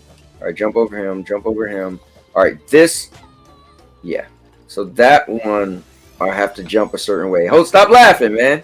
No, I'm laughing because I feel sorry for myself playing these games as well. Like I said, I was playing Crash Bandicoot. It's About Time. Oh yeah, I was playing that 2 years ago, and I just thought to myself, "Wow, when's this game?" And I remember when I reflected back, there was very hard parts of Crash Bandicoot in the series. But I remember thinking to myself, my jumping and everything is just so off these days because it's not a mechanic that I actually play, and I'm just sitting there going, oh, I progressed through it, but I'm just never being frustrated with seeing this. All right, so it's just remembering, like, Okay, yeah, there we go. All right, there we go. All right, cool. So now I gotta remember this is did I get to see this is the part. I keep forgetting you gotta jump low so you can bounce on that guy at the bottom. Even I keep forgetting this part. That sends you out. All right, hold on, here we go. All right, so I'm gonna walk it through. All right, so this one you gotta jump over him. You bounce on him and then you jump, double jump. You jump, bounce, there we go. Jump. Oh, I just got hit. That's not good. Let's see. And it's funny because Stadia is starting to act up. It's having its moments where it'll just start a double jump or like a sort of. Yep, you got a double jump. Sort of like tails where you spin your hair or your ears for like just a sort of. So this game is all about you grabbing these masks and it turn you into a different character. So the character I have right now can't use the tail spin or anything. All he does is just run. But he has a double jump. Yeah. All right, so all right, jump over this guy, bounce, jump over here. All right, I got the heart, so that gave me 2 lives. All right, jump, roll down, bounce on him, jump over. What games is you mentioned a game? What games did you get that next for your GameFly? Next is No, you've got one, haven't you? You haven't been send that back, and you got. I sent it back already. Already? Yeah, I sent it back that next day. I'm so sorry. Okay, hold up, Holtz. All right, come on, this is it. Oh no! That should have been it. That should have been it, Holtz. I'm in this weird irritation mode at the moment with gaming. I mean, I've got loads of games that I can actually play. I want to play them, but I feel like because I'm in a set mind, I want something. I'm getting the itch for something new, and I know Dead Space is coming out at the end of the month and stuff like that, but I feel like it's not quenching the need. And every day I'm browsing for stuff just to find something that really captivates me in this way. Kind of like someone could sit there and say, "Holtz, calm down, don't buy nothing, play what you've got, and enjoy." But part of me is like, "Oh, what's round the corner?" Because we know after CES the games start coming out now up to March, and we find out what's coming, and I'm like, oh, "Come on!" Like, are we going to get a Spider-Man 2 release date? Are we going to get this? And part of me like, I'm just overthinking gaming when I knew I should just be sitting there. I mean, of late I've been playing Grid Legends. I've got my standing mat, so I'm standing here playing Grid Legends, and I put music on, so I'm just sitting listening to the podcast, and I'm just driving, and I feel like that's great. But I feel like that I really need something like what the God of War made me do, where I'm just. I was gonna bring that up to you, yeah. So I looked up, and Ghostwire Tokyo is my next thing, but here's my next couple games I have on the list, and also coming in red hot at the tail end of the show. Give it up for my man, F-Cat is in the building. What's up, F-Cat? Sure, man. Cool. Let me see. The bird. Yeah, right. Sanchez says, does Holtz have only fans account? Let's see. So Ghostwire Tokyo is next. But remember, I got this game locked though, Holtz. So I have Forspoken game locked. And they're starting to show off more trailers of it. Or I go to YouTube, I see videos of the girl running, and so I'm actually looking forward to this game, man. I've cancelled my Forspoken. Okay. It's not because I don't want to play it. I'm in this weird mindset at the moment with games. I cancelled my Hogwarts Legacy because I was paying like $65, say $70. Let's give them dollars, $70 for this game, and I realised that if I head off, I know it's not a legit way, but if I head off the CD keys, I can get The Last of Us and Hogwarts Legacy for $70. Oh, okay. So 2 games for the price of one. That's on PC, and because they're on Steam, they're compatible on the Steam Deck. So part of me is like, okay, well, I do love my PlayStation 5 for the exclusives, but 2 games for the price of one and multiple ways to play it, it's a win-win. And maybe the possibility of GeForce Now. So I've cancelled it. And I will be getting Forspoken, but I just want to hear what you guys think of it first before me and this. Because what happened was last year I bought Stranger Than Paradise Well, wait. Did you play the demo? No, I've skipped the demo. Oh wow! I thought you would at least play. I thought you was gonna say you didn't want it anymore because you played the demo. No, and I went out there and a lot of few people saw Stranger to Paradise, and then I pre-ordered it, and because I love Square Enix games, and then once I bought it, I just thought, oh, I should have got Elden Ring. So I don't want to do this with Forspoken, where I've got Dead Space to play, and I know I'll be playing it. Mm-hmm. And a lot of Hogwarts, and it's Forspoken's that game where it fell in between two games that I have to think to myself, which one am I going to prioritize first? I would love it to be Forspoken, but I know it won't be. Mm-hmm. So I hope you guys can sort of influence me to say, no, this is definitely Let's see. Well, yeah, you know me. I'll definitely be streaming it. Here's what's critical with me. So this says I have to, whatever game I have to send it back by the 17th or 22nd. So it's already the 15th. Today's 15th. Why you got a limitation? Because I'm doing a game lock. So game lock means the day Forspoken comes out, then they're going to ship it to me. But they need me to send back my current game at least by the 24th for them to ship this out to me. Because I only have where I can have one game at a time. So, but if it's not for that, then I could keep it to whenever. So I like that they started this new thing, game lock, because it's kind of like, oh, that's cool. So, but you have to do it at least 30 days before the game comes out. So I game locked Forspoken like months ago. So if you scroll down, you can see I could game lock Hogwarts or Wulong. I could game lock Hogwarts Legacy. I could game lock Resident. Wulong's another game that I really wanted. Mm-hmm. I feel like maybe I've overhyped it, so I feel like I'm going to wait until that comes out as well and then see. Because I just want to get games and pre-order and find out that it's on Game Pass or it's available on something. I want a solution where I can sort of move around and pick stuff. Yeah, if you could get something on Game Pass, why not? It just makes sense. But what's up, Sanchez? Wow. What's up, FCAT? Talk to us, man, because I'm about to close out within the next 10 minutes. My sound and mic and all was working. You sound great. You sound great. Sound beautiful, man. What have you been up to on this Sunday? Not much at all. Okay. Are you watching The Last of Us tonight? Or you don't have any interest in that? Yeah, I got it on HBO right now. What, the show?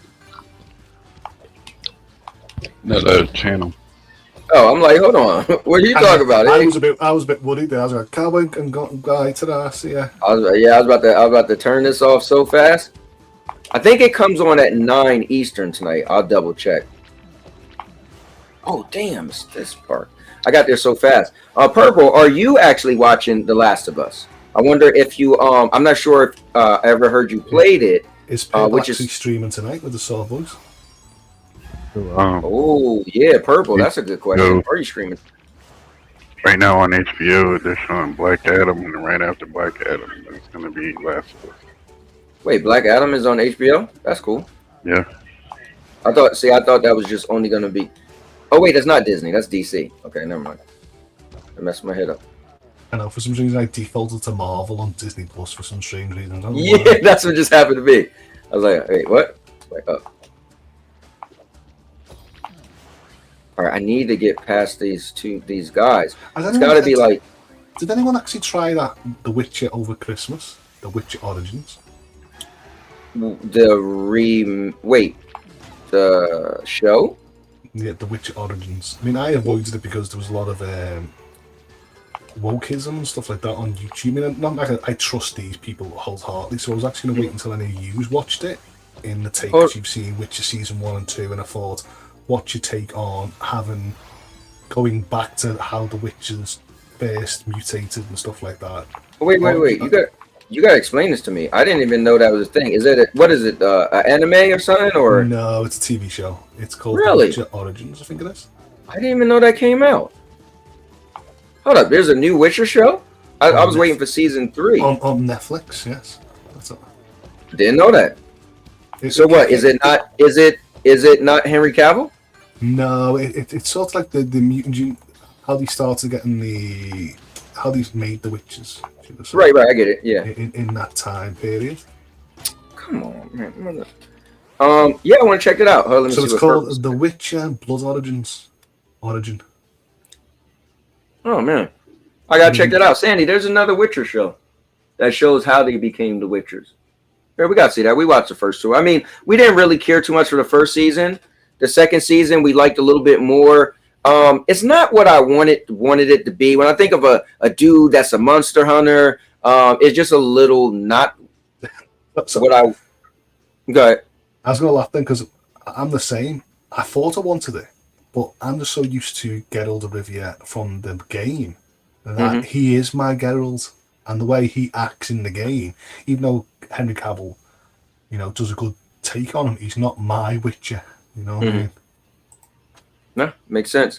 Let me see. Purple said, and Mr. said he has no interest in the show. Purple, he said I never ever played the game. Purple said I'm still streaming. Okay, she's still streaming tonight, and I have played with someone else with The Last of Us. Might finish earlier though, as I know a lot of people will be watching it. Cool. No, but Purple, are you gonna watch it? Or did you say that? Did I not read it right? I'm curious if you're gonna watch it. Let me see. Mr. said, Purple Haze, would you buy an arcade machine for Xbox and cloud gaming? What's your what's up, Lion? Lion is in the building. I always used to tune in.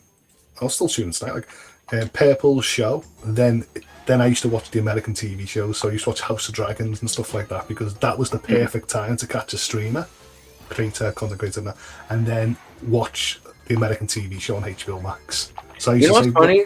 On the hour by, then I used to watch that. When you say American show, I'm like, wait, what? I just thought House of Dragons or HBO was for everybody, so I never really thought like, why are you calling it? HBO is a streaming service, and HBO was one of the worst things ever to happen to me in history. Because what happened was loads of shows in HBO years ago. Once again, when I was in college, university. And HBO, with Game of Thrones, they're really realising that the first few seasons were getting pirated heavy, especially in the European and Australian regions and stuff like that. So HBO Max actually said, we're going to bring a client out, an application, and bring Game of Thrones to the world. But no. Oh, no! The internet providers, the cable companies of America said, no, if you do that, we're cutting HBO Max from the cable companies, and this was just over a decade ago. So in the end, I had no choice but to pirate Game of Thrones the first few seasons because our broadcasting companies was not willing to partner with the TV studios to get them day and date. So I'll give you an example. What happened with TV shows?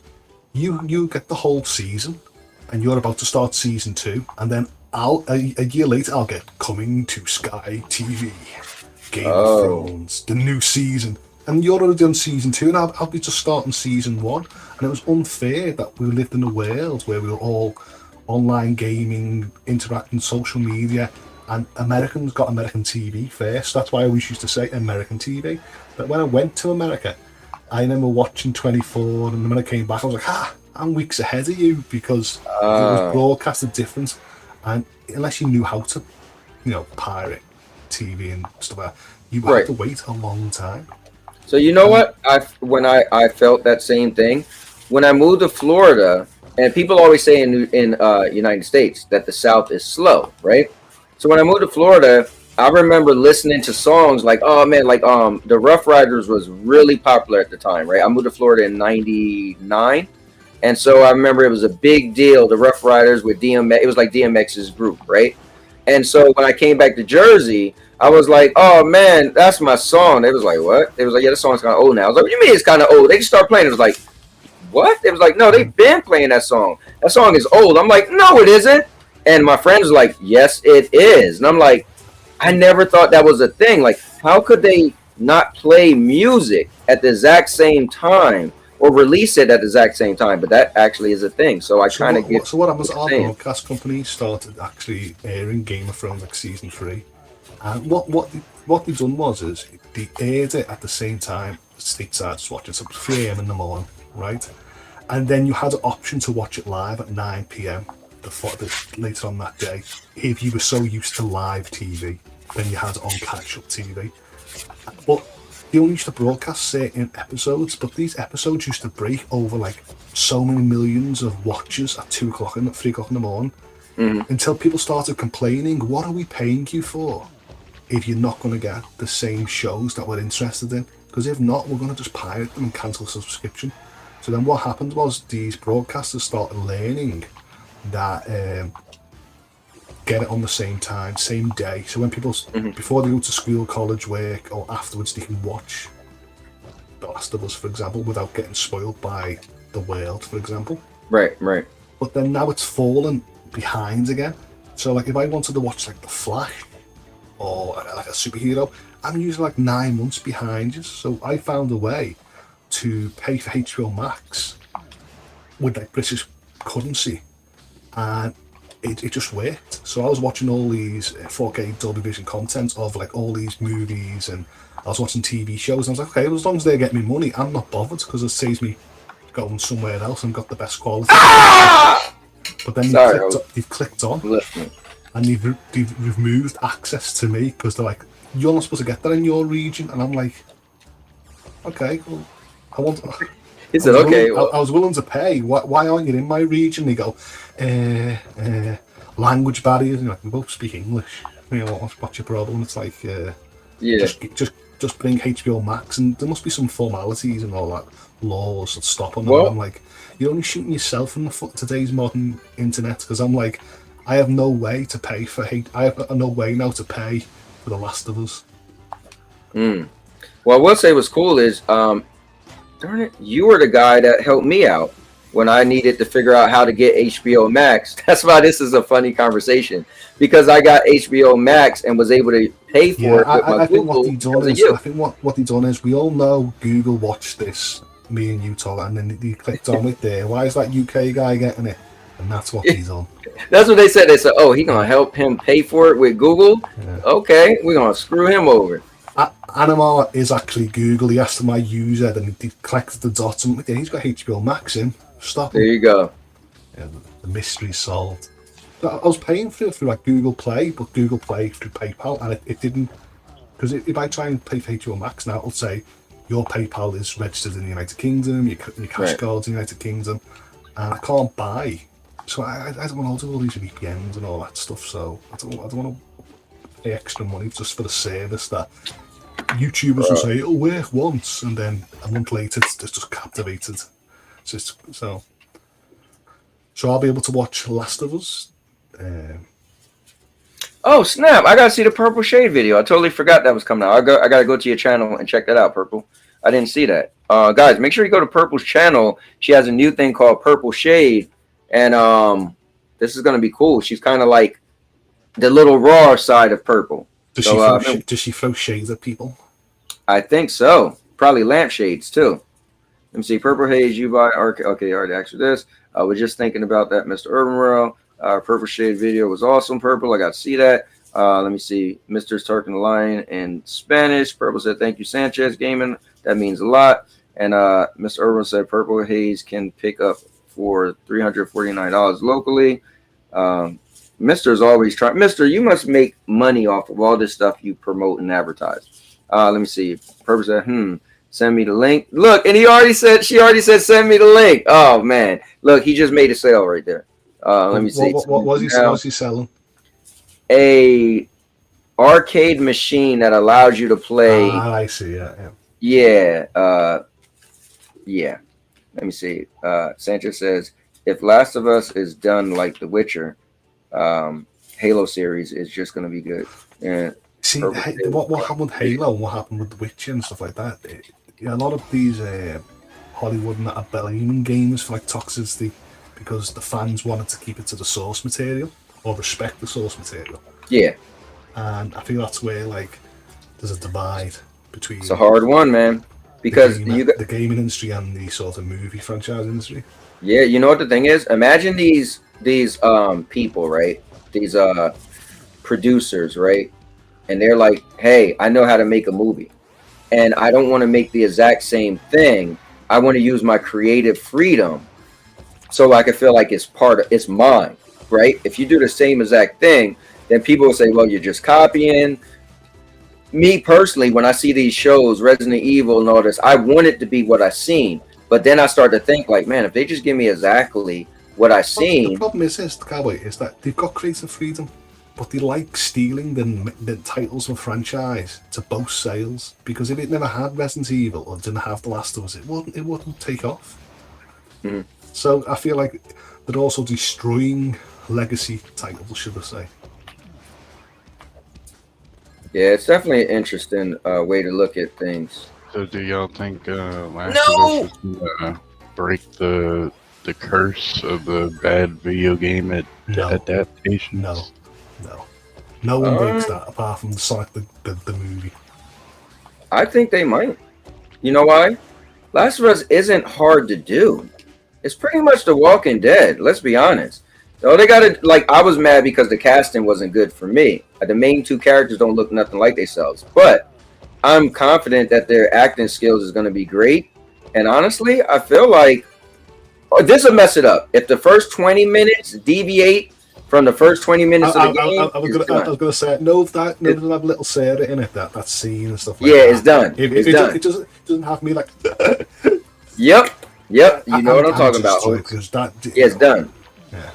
The whole breaking of the watch and stuff like that, I need that scene in it. Yeah, that scene, and I need that scene tonight.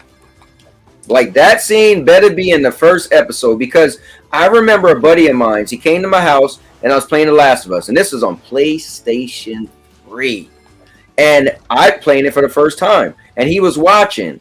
And when that scene happened, we won't say, he literally said, bro, stop the game. I'm buying a PlayStation right now. We got up and we went to GameStop, and he bought, and I swear to God, it's a true story, he bought the PlayStation 3 and The Last of Us right there, just because of that scene. That scene that hit him that much. I was so used to playing like Heavy Rain and stuff like that, Ooh, like the walking simulators and stuff like that. That once I started The Last of Us, and it starts off with Sarah in the house, and she's walking around the rooms, and she's turning the TV on. I'm like, what have I just bought? But I knew what Naughty Dog. I really love Naughty Dog because the past franchises. Right. I was walking around, Uncharted. And then seeing like The Neighbor. Hey, host, you're not gonna ruin this, right? No.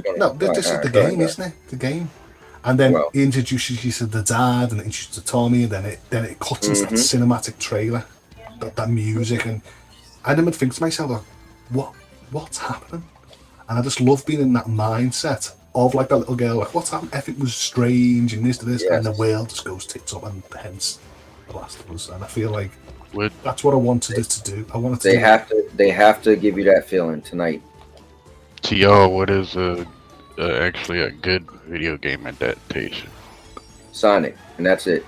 Sonic movie, Part 1, and that's it. Sonic the movie? Dude, Sonic the movie, Part 1, you felt like this was your childhood. I did. I have never. I mean, I've seen Tomb Raiders, seen Uncharted. Yep. I've seen like superhero movies and stuff like that. I've seen Mario. Maybe Teenage Mutant Ninja Turtles, maybe the first movie. Yeah, you know what? Yeah. Maybe the first Ninja Turtles. First Mortal Kombat. The first Mortal Kombat. First Mortal Kombat, that was amazing. I like that one as well. No, hold up. You know why that's getting blacklisted? How are you gonna have the most controversial game in the history of gaming until Grand Theft Auto, and there's no blood? No, take that back to the drawing board. What about Street Fighter? No, that was terrible. Jean-Claude Van Damme should not have been Gal. That was terrible. I'm just naming stuff that I see. Let me see. True, but Dark and Cowboy go at it sometimes, but just for entertainment. Oh, hold up. Let me see what you guys talking about. Purple on Cowboy video when Purple laughed. LOL Sanchez game and not sure I would do that, but maybe. Sanchez said, true. I don't even know what you guys are talking about. Purple said, I'll say it like this, Sanchez Gaming. I won't go directly at someone, but I might reference them indirectly. Oh, yeah, that's cool. Listen, here's my thing. Let me just say this real quick. I got to put this out there. I'm glad everybody's watching. So let me just do this. Anybody, I don't care if it's Purple Haze. I don't care if it's Cloud Data Media, change his name to Data Presents. I don't care if it's Dark TK9. I don't care if it's King Thrash. I don't care if it's Hoax.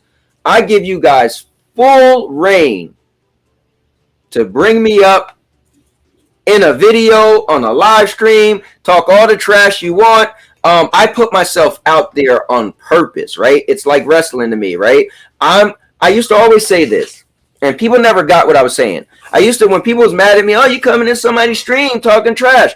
And I'm like, but I'm kind of, what I'm doing is I'm giving content to everybody, right? So what I mean is I may start my little beef with somebody, and you guys got to go way, Holtz will remember this. Bro, Holtz, tell him, if you go way back when nobody even called me Cowboy, notice people from way back say, all-purpose champ. When I was on Stadia Source, and they didn't call me Cowboy, way back when, before I knew Ray, even Avery and Dan used to be like, Cowboy, who you beefing with this week? Who's the beef this week? And I would start this little fake beef, and me and somebody would beef. Like I used to beef with the guys who used to be what are they called? They call Helix Gaming now, but they used to be one of you guys gonna say it.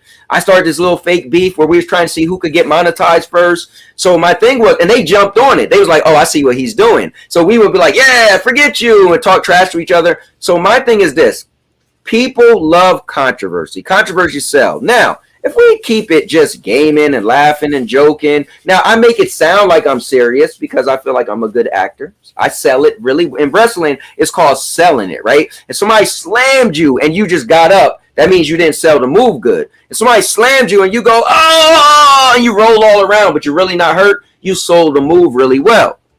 I sell this fake drama really well. Perfect example. Cloud Data came back on Friday. And he was like, oh, I'm coming at, and I didn't speak to him in a long time. And he put on Twitter, I'm coming after Doc Dark and the Cowboy. Stadia died. Cowboy think you're going to get away with it. Me not even knowing, I said, you know what? I'm going to help sell it. So I'm on Twitter like, bro, you come after me. I tell you this much, you're going to be left off with all the people that I bodied. And he's like, oh, yeah. And I'm like, and mind you, we never even spoke. So he don't know if I'm serious. I don't know if he's serious, but all I know is I'm going to sell this feud so more people will go to his channel and watch it. Now, unfortunately, I couldn't show up because he streamed the same time as me. So what I'm saying is I'm giving content for other people. Anybody who ever got dragged into my beef, trust me, if they didn't just quit and let it go, they seen numbers. If you go back and watch Vet's video when me and him was beefing, now that was end up being real. That video got so many views. My video got so many views. So I'm just adding my little bit of nonsense drama so everybody could flourish. People could, it's hype, it's talk. It's going to calm down. Everybody can be like today, perfect example. Last night, Cloud Data came on the show. And me and him didn't have a conversation yet. So no one knows if we was cool. I didn't know if we was cool or not. And I watched his thing. I was like, oh, he didn't roast me that bad, right? I just didn't like one thing. I felt like he did lie, right? So he jumped on last night because I add the link. Anybody could join. And he jumps in, yo, Cowboy. And we laugh and joke. He asked me about Holtz and everything. I said, hold up, bro. There's one thing. I watched the video. It was great. I was reciting everything he said. I said, but you lied about one thing. So what did I lie about? So we discussed that. So I need an apology. Say, cool, I apologize. So we laugh, joke. Today, Maker comes on because he missed that last night. He's like, oh, I seen you was on Cloud's show earlier in the comments. I'm like, oh, yeah, we're actually cool. But to him, he thought we really had beef. That's what I do. I'm a wrestling fan. I told you guys, I'm an entertainer first. I'm not a content creator first. I'm not a vlogger first. I'm not a YouTuber first. I'm an entertainer first. That's why I wear a cowboy hat. So at the end of the day, I just sell it. So I don't care if Purple be like, I can't stand Cowboy. He done ruined my worst moment in Stadia history. I won't talk about, but you know what it is. I caught that. I don't care because at the end of the day, you guys are privy to knowledge of stuff I've done that you may have loved and you may have hated. And so if I ever did anything that bothered anyone, talk about it. Now, what's not cool is you did what Cloud Data did. He was talking about, I talked to Cowboy behind the scenes. He told me he's only doing the 30 days of Stadia because he's trying to capitalize. I was like, no, the hell you didn't talk to me. Like, that's what I don't like. But if you say word for word what happened, I can't be mad. I'm only going to laugh at it and be like, yo, that was a good one. So that's why me and Doc is cool. Me and Doc go at each other. That's why me and K9 is cool. The three of us, when y'all watch our content, you think we really got beef. And we're laughing and joking, and we just want to see what the person's response going to be. Is he going to one-up my video and go at me even harder, right?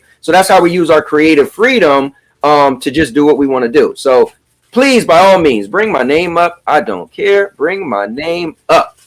Yeah, that's what exactly how you explain it. That's how I definitely got to know you as a personality, for example, because I was in a who's this guy does my friggin' head in? You think he's a wrestler? And I didn't realise it was a persona in like this upbeat thing. And when I was a kid watching wrestling, I thought it was real. And then as I get in a teenage year and realised they were using the words, it's only sports entertaining. And then I remember having this most cheesiest grin when I used to hear wrestling music or people back chat, even though I knew it was scripted. I knew this is sports entertainment. So then when I seen it come into the sort of streaming space with you guys, in my mind it is gaming entertainment. I don't sit there and go, gaming entertainment. That's a great, that sounds great. You know what I mean? I don't sit there and go, oh, here's Dr. and Cowboy again. You know, I wish he got off Twitter. I'm like, when I see the videos, it, like I just said, it is gaming entertainment, isn't it? It's like, this week, I'm going to be... And I think a lot of people have got into that mindset now. We're all seeing it is that, you know, you're more liked than hated in a sense, and it's a persona like wrestling. Once again, like wrestling. 1 minute you could have your hero wrestling, and then a few months later, his arc became the bad guy. Yeah. And people used to lose their minds. Like, oh, I can't have The Rock being a bad guy, or what? He's the people's champion. And people really. Then he had a redemption arc, or someone had something, and I think that's what it is, isn't it? Yeah, that's definitely what it is. The thing is, look, I got past that part. All right, after I die, guys, I did it. I can't believe you were on that same path for literally an hour, and it was just that one jump. That's all it was. That one jump, man. But yeah, no, I appreciate that, though, Holtz. I love what you always said, and I repeat it sometimes. Is Holtz, like, I want to be like Holtz when I watch people content. I want to like the person, the character, right? Like Holtz said this, man. I can't repeat it enough. That he could watch, if he like a person, he would watch a person's channel. It doesn't matter what they do, because for him, he's watching it for that person. So, and that's all I want to do. Is I was talking to and you might have seen this earlier, Holtz. I'm just gonna die, and then I got to get off. But I was talking to Red Giraffe in the Discord, and I said, you know, I kind of want to be like Reforge Gaming, because they was talking about. I watched this one guy video, Mr. Urban World, put, and I said, oh wow, he had 20,000 subscribers, and his recent video was only like 899 views, right? And Red was like, oh well, you know, imagine if somebody did Fortnite, and then years later they stopped doing Fortnite, went to Call of Duty, then their fans may not watch anymore. And I said, and I think that's why you want your content to be about you and not really what you're doing, because then people will tune in for you, and it doesn't matter what you do. And I think that's, you know, well, and it's like I've been saying this. I've never tuned in the last few years to someone because they're playing a game. So like I've tuned into people playing Minecraft, Pokemon, Call of Duty, and in the end, I might not be playing it, might not be interested, but because the person is so engaging, they'll make laughing and joking and stuff like that. I'm like, oh, I can get behind that, or I can relate to the game I'm talking about. But I don't really need to watch them play it. Right. I'm there for what their takes in, and in the end, when a lot of people are talking about stuff like gaming, you can digress about. You'll say to in chat, for example, and it's not narcissism. They go, Holt, did you like that song? Did you like, for example, Natty and Brûlé, Torn? And I go, oh yeah, wasn't that a brilliant song? Or something like that. And you're engaging with that personality, and the personality, the content creator, is actually relating to sort of you might not have to call them fans, but that's what they sort of. You can call them family, fans, followers. I call people viewers. I call people viewers, man. Viewers, and because I think some people don't want to be called some. You know, I know, but there's certain people that do like that, don't they? When they go, we're fam and stuff like that. Because they feel like they've got this connection with this community that they've brought up, or something, for example. He said, "I'll just re-injure me." Oh man. So anyway, guys, I'm gonna do that now. So my wife actually, what's that thing called you were doing? With the dots and all that? Diamond what? Diamond art. So my wife was doing this thing called diamond art. It's like a picture, but you take little diamonds with different colors and you put it over the picture. It's kind of like if you thought of coloring, but you're putting little jewels on a picture. So she got this giraffe, and it's like thousands of little things, and she have to use this thing to grab it, and then Is it glue? What? How does it stick? The paper itself has glue on it. Oh, it's like an adhesive on the paper. Okay, yeah. So, I'm glad Sandy's following some line art, because you don't know what she'll actually create if she never had the line art. I've seen her draw on that app. She'll end up with something. You're like, look, Anthony, look what I. Yeah, thank you, Holtz. Holtz said he's happy that you got the line art because he's seen you draw stuff before, and he don't know what you would be drawing if it wasn't for you following the thing. Remember the drawful? Everybody was like, "Wait, what?" Yeah, that's at the moment I'm on about. Yeah, give certain people a pen and look what they'll draw. I know, but that one drawing you made was a little risque. You know, everybody was like, "Hold up!" I looked at it, was like, I had to cover my eyes. I played the whole game like this. Y'all act like you're not over the age of 18. I'm just saying, you know, you messed up Holt's whole existence now. You know. Exactly. Can't unsee that now. But anyway, guys, I'm gonna get out of here. We're gonna hang out and then watch The Last of Us. What I will do though, Holtz, I think tomorrow I'll give a spoiler free, but I'll give a spoiler free review of episode 1. So when are you gonna be able to watch it? I'll be watching it tomorrow afternoon, I guess. Okay. See, once again, I might stay up. I'm gonna watch Purple, and then probably if I can get around to it, maybe watch it. But like I said, on Mondays I usually interact with my twin, my dad, and that. So me and my dad's like, another TV show that you recommend to me. I'm like, Dad, come on, you're gonna love it. And my twins played The Last of Us 1 and 2, so he knows that. So I might just keep it as a sort of a family thing instead of me jumping ahead. But I really wanted to take off, but I'll see your takes on it. Yeah, I'll tell you what I think. I'll tell you if I gave it a thumbs up or not. But actually, I won't say anything till you see it first because I don't want to give away. You and Sandy check that trailer for the Blood Origins, The Witcher. Yeah, I'm gonna check that out tonight. I'll watch it. I'm only saying that because I'm not watching it, and I'm like, Cowboy watches it first. Yeah, I'll watch it. Well, I kind of feel like I have to because I've seen season 1 and 2. But I'll watch that trailer as soon as I get off of here. But anyway, FCAT, thanks for coming on too. Host, thanks for coming on as usual. And you guys always come on. I appreciate it, man. I love the laugh and the joke and talking. It's always great. I'll leave you to close off. All right, host. Take care. In a bit. Bye, FCAT. Guys. Man, this is day 28 of the 30 days of Stadia games and entertainment, and we only have a couple days left. So this is crazy. It's crazy. So I will see you guys tomorrow, 5:30 p.m. Eastern, or if Rose streams, I might check out his stream and then stream at like 6. But I'll make sure I'll schedule it ahead of time so you guys know. But let me see what Sanchez says. Hey, Sanchez, thank you very much, man. Always appreciate you coming in. Thanks for Purple Haze coming in. Thanks for Mr. Maker Chaos coming in. Thanks for Mr. Urban World coming in. Thanks for Ryan coming in, the newest person that's been hanging out. He might actually join the show either Tuesday or Wednesday. Thank you for Lion coming in as usual. Lion, lately, man, I've been loving your takes in the Discord. You've been dropping some great knowledge. And I appreciate that. Make sure you guys go over and check out Purple Haze. She's streaming. She might be streaming right now, but good stuff. So with that being said, guys. Oh, and my guy Proto. What's up, Proto?